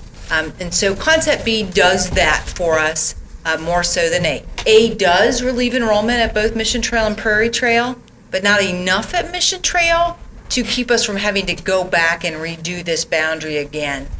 So the concept B takes a bigger dig at bringing more students to Prairie Trail, which relieves Mission Trail. It allows all three schools to then open up and sustain in that ideal level of that 600 to 700, 650 to 750 in terms of students. And again, it doesn't split elementary schools, it has a single high school. So while A as a concept gets at some enrollment relief, especially for Prairie Trail, we feel B really offers that equitable enrollment relief for both schools and also sustains that number at Middle School 10. Concept C we eliminated. There just wasn't anything that was enough reason to change. It wasn't going to impact enough students either way and didn't really impact the enrollment of the three middle schools. And I like the idea of whole school from middle school. That makes a lot of sense because again, splitting up families, splitting up neighborhoods is always tough. So one of the things that we continue to hear, we heard this through the high school boundaries and everything else, is that K-10 and K-7, the very, very, very busy intersections and roads and things such as that. So with concept B, it looks as though there's going to be potentially more crossing. And you just talk to safety security, or maybe am I looking at that the wrong way? I don't know if it's changed. So really the safety concerns, when we were doing Olathe West High School, we had concerns regarding the distance to Olathe West. And so certainly concept B here, as we move towards them then going straight east to Olathe Northwest, that the distance is certainly shortened in that capacity. Our experience so far has been that we've had some fairly safe passage. In all of our meetings, we had patrons bring up safety road concerns. Yes, they did. And we listened intently. We were able to talk about our partnership with the city, and we have since shared all of those concerns that have been raised. Quite honestly, there weren't large concerns raised about that northwest area, with the exception of a road leading to Mission Trail and West. The majority of our questions were related to the area around Middle School 10, but we've communicated all of that, and the city is aware of our patrons' concerns. So, at least in our community input, not a lot of concern, not nearly what we had when we had that discussion about bringing students so far south to west. And so with the middle school, and I understand what you're saying, and study the map more now that we have it. Sure. But with the middle school, there's more walkers. In high school, there are people more driving. So again, that's where I wanted to kind of look at that and say, okay, making sure that we do, and that would be just a question, make sure that we're prepared with that. Is there more kids going to have to walk across the K7, or more kids have, not across K10, but under K10 or over K10? Just the traffic pattern. You bet. So I'll start with middle school 10, okay, because it's a small, heavy populated area, and so it's set up nicely. Kids that walk to Millbrook will continue their families walking to middle school 10. The city and district are working together on a stoplight, really addressing the traffic issues in that area. Students that live north of K10, west of K7, based on where they've chosen to live in that neighborhood, they're probably not walking to Prairie Trail, A, distance, and B, because of the major highways that separate them from our schools. So we send buses into all those neighborhoods and make that available, so we do provide safe passage to those families, both to their current elementary school, which is Cedar Creek. We provide bus transportation, Prairie Trail, Mission Trail. We take a lot of families to a lot of schools out of that neighborhood because there isn't really a safe biking or walking passage for them. Can you share a little bit about what participation you got from all of the schools? Was it pretty? And I wish I had opened up this presentation with that. You guys won't be surprised, and I'm not surprised, and I'm always thrilled. The amount of community input, the folks that show up, every single meeting had the same number. There wasn't one school unrepresented, which we loved most about this. We printed all the dates early, so families pick different schools based on their schedule and convenience, which feels great in our community neighborhoods, that they're comfortable going to lots of schools. We had huge turnouts at each of our locations, very vocal community members that were happy to ask questions and share input. They appreciate the process. They have started to really trust in the process, that they ask questions and we answer them and we listen and we make adjustments and we take to you guys as the board recommendations based on that. So the process feels good. They're tough decisions, but I think our process works well, and our community involvement at every single location was fabulous. It appears that the people that are really the most affected are the ones that are in that northwest corridor there, north of 10 west. Again, what sort of a feedback did you get from those people? You bet. It's why the second slide here is so important when we talk about this as a recommendation, that we want to build in that maximum flexibility, both on transfers, if they want to stay in the pattern they've already started, if they want to move back to the PRT pattern onto Northwest, then we're going to approve that, and we're going to provide that transportation to the natural feeder pattern kind of gets in play with elementary 36. So it is important. B, meets our goals in terms of enrollment at all three schools. And the second part of this with the maximum flexibility really meets the requests of the community that said, but how will we get to school? That the largest concern in that area north of K10 was about transportation. Otherwise, they were ready for this in general. They knew this was coming. They knew elementary 36 was a year out, sitting right in their neighborhood. It made sense the natural feeder would be PRT. The largest concern was that of transportation, and whether or not we would hold our area of choice promise for high school. So the second slide here in Concept B, I really think fulfills that promise of not changing it again a year later, and also allowing some choices they made to play out and provide that transportation. And then this will be posted after tonight? It will be posted as soon as maybe communication wants to pop that up there. And we've let folks know all along, and they've been looking at the presentation and are familiar with this concept. They don't know our choice yet in terms of recommendation. Thanks for all your work. Absolutely. So I was just going to ask, looking at these numbers, high school or middle school 11 is nowhere, it's not on the horizon really. Is that at least safe right to now, assume? we'll continue to watch as you look at this northwest quadrant growth, and especially if you look at this area north of K10 and east of K7. We'll have to watch this area grow, but right now we feel comfortable that these schools can manage this growth going forward. So do we think we'll probably have a middle school 11?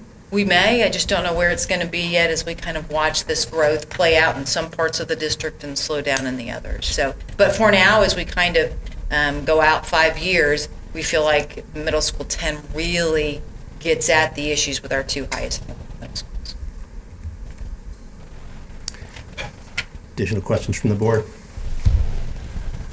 I attended 7 of the 9 or 6 of the 8, whatever Yes. it was. It was good information for the public. Again, I think they were striving to know safety and security of the kids getting bused to school.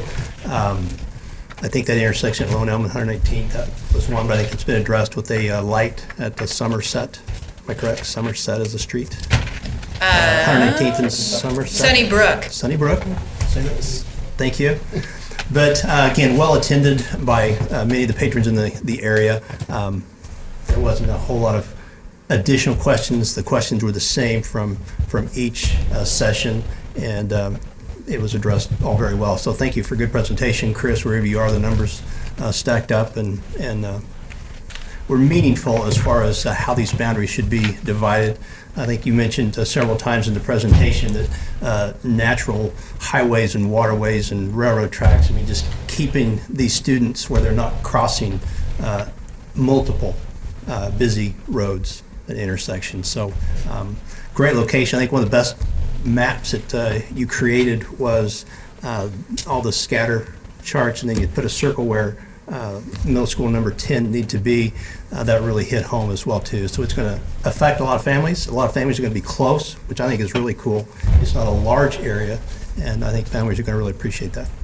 So, You mentioned, Chris Grob, a lot of staff here in the first couple of rows that have done lots of work so this process goes this smoothly.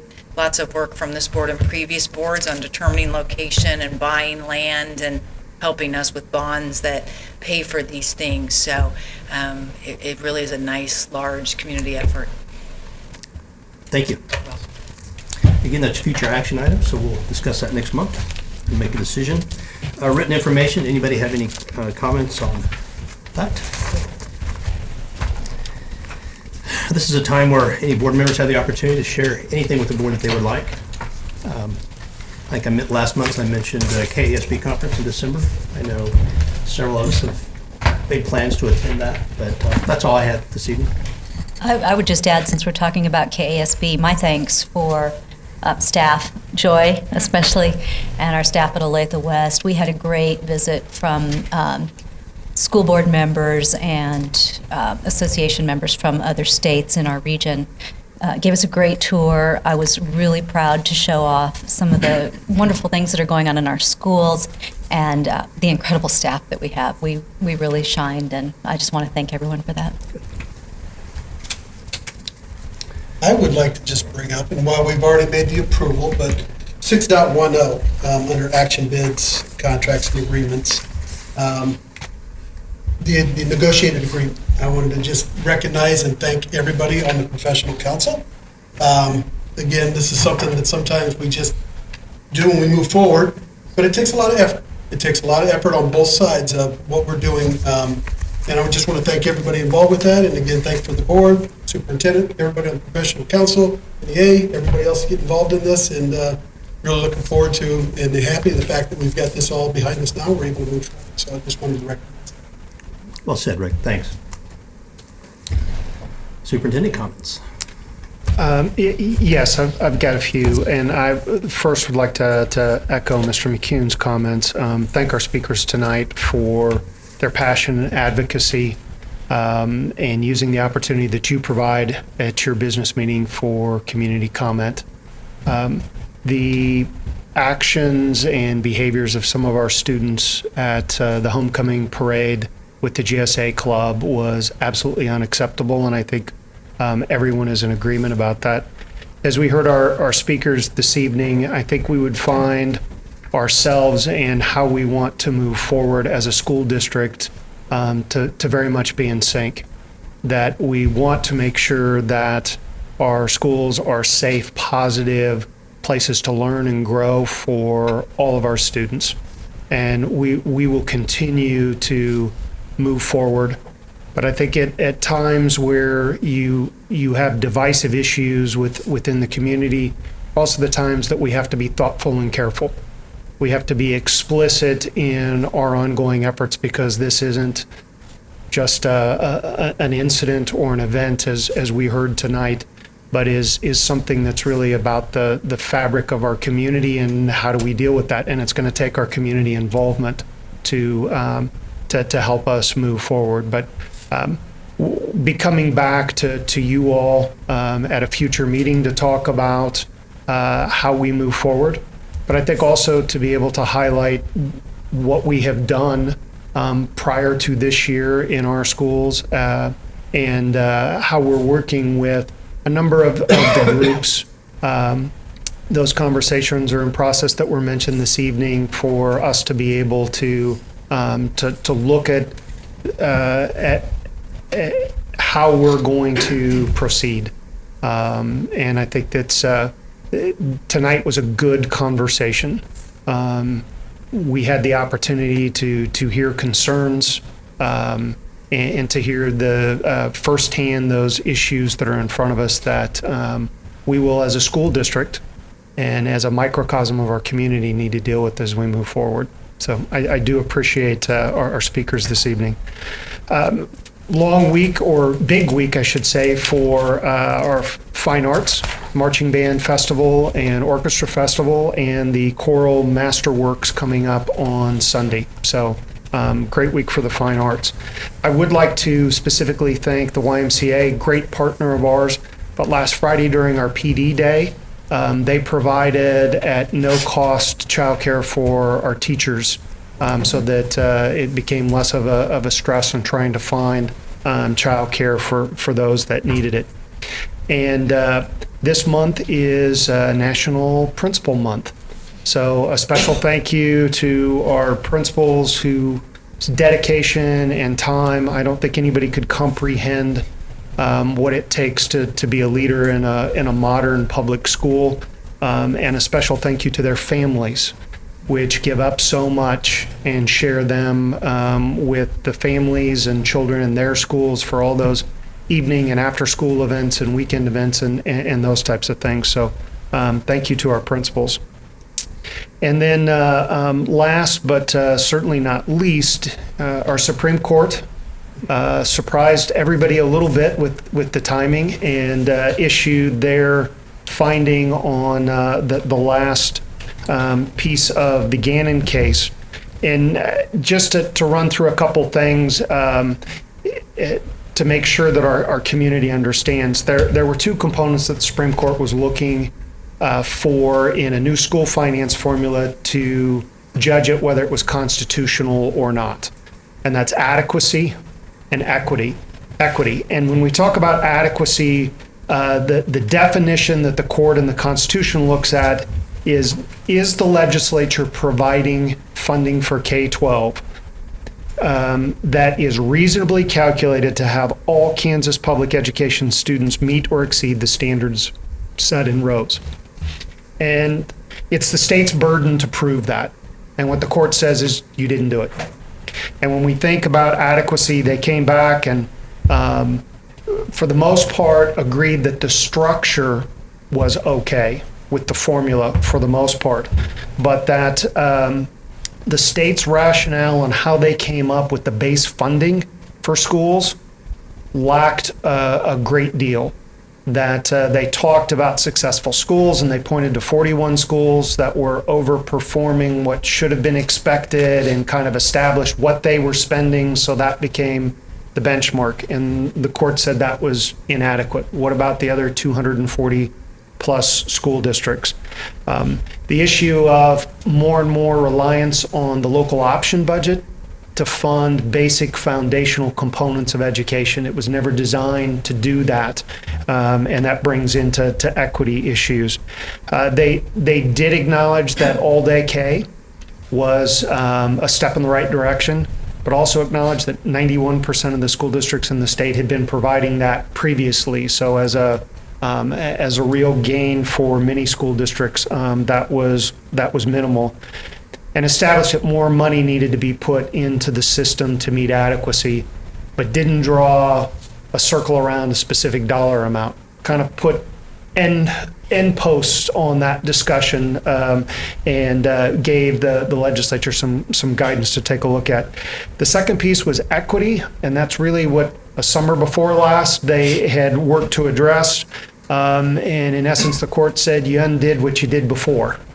And they found a number of issues that violated the equity component. And the equity component talks about reasonably equal access to substantially similar education opportunity through similar tax effort. It doesn't mean equity across the board, but it talks about the taxation and opportunities for students shouldn't vary based on the zip code. One of those areas was the capital outlay. And that was moving property and casualty insurance cost and utilities into capital outlay. It's something we talked about. You as a board elected not to make that part of our budget for this exact reason. And you were spot on in that calculation because you can imagine districts that did that are going to have to turn around next year, and that money that they moved to capital and have now spent, whether it's on salary increases or additional staffing or programs, some tough decisions. So I commend the board on that aspect. And they very specifically pointed out a number of issues. And when you think about what that means in capital outlay, KCK raises about $448 per student based on their 8 mills. Blue Valley, on the other hand, with the same levying the same 8 mills, raises $1,049 per student. So KCK could have moved similar school districts in size, similar number of buildings, very similar utility costs, could have moved their utility costs into capital outlay and had no capital outlay left. Blue Valley, on the other hand, could move utilities into capital outlay and had about $13.5 million. And that was one of the examples that the court pointed out, that because of the property wealth and assessed valuation that hurt equity. So the legislature's going to have to go back and take a look at that. The other piece that I think for Olathe we're going to have to keep an eye on was the conversation around local option budget in districts being able to go to 33% versus the cap at 30%. Olathe is one of 44 districts that passed their election and were able to move forward. The new school finance formula said that if any school district wanted to do that, it was also subject to protest election, which the original 44 had not been subject to. So they said that was that harmed equity. So how they address that will be something we'll need to take a look at. And then the 10% at-risk floor that benefited 2 school districts, both neighbors of ours, was also found to violate the equity component. Where this really will come to a head in the next legislative session, we've seen some interesting ones in the last couple years, and I think this will be even more so. As we look at some of the issues that the legislature will have to deal with in providing more funding to the adequacy component and fixing some of the equalization pieces. And the court drew a pretty hard line. They established April 30th for briefs, meaning both the state and the school districts will have to provide, wherever the legislature is on April 30th, what that solution might look for. And basically they're saying, don't wait around to the end. Get started with this early on in the session with written responses back to each side on May 10th and oral arguments on May 22nd, with the court returning a decision about what's in place there by June 30th. And here's where they drew the hard line. And this is a quote from their opinion. "We will not allow ourselves to be placed in the position of being complicit actors in the continuing deprivation of a constitutionally inadequate and unequal education." So they owe it to hundreds of thousands of Kansas school children to make sure that the school finance formula is both adequate and equitable. So we'll talk a lot more about this moving forward, but I know I've had lots and lots of questions. What does this mean? It's going to mean a very interesting legislative session, one in which we'll have to continue to be engaged as you have been in the past into these discussions and to see how we move forward. But that kind of, we got over the hump a little bit, and now we're back to square one in many ways, depending on how the legislature reacts to the Supreme Court. And that concludes my report for this evening. Thank you, Mr. Allison. Any questions? Actually, I have a quick question. So will our legislative committee be meeting to discuss kind of some bullet points or items that we want to push moving forward? I'm not on that committee, so. Yes, the legislative committee doesn't know this yet, but I'm going to be contacting them to try to convene a conversation as soon as possible. Not only to look at what some ideas around potential legislative agenda for you all to review prior to the session starting, but to also talk about how we want to move forward with our lobbying efforts for the next legislative term. So answer your phone when Joy calls to get you scheduled in that meeting, legislative meeting. Any other comments from the board? Moving to executive session, I know we need about 15 minutes. If there's any additional time that anyone needs to add, but I would ask for 15. Mr. Poland? I'd move the board go into executive session to discuss salary benefits and related items of the bargaining unit pursuant to the exception for employer-employee negotiations under KOMA and discussing personnel pursuant to non-elected personnel exception under KOMA, and that the board return to the regular meeting at 8:40 in this room. Have a motion by Mr. Second. Have a motion by Mr. Poland, and a second by Mr. Wycliffe. Mrs. Felter? Yes. Mr. Poland? No. Mr. Poland? Mr. Wycliffe? Yes. Mr. Shear? Yes. Mr. Beveridge? Yes. Mr. McHugh? Yes. Mrs. Martin? Yes.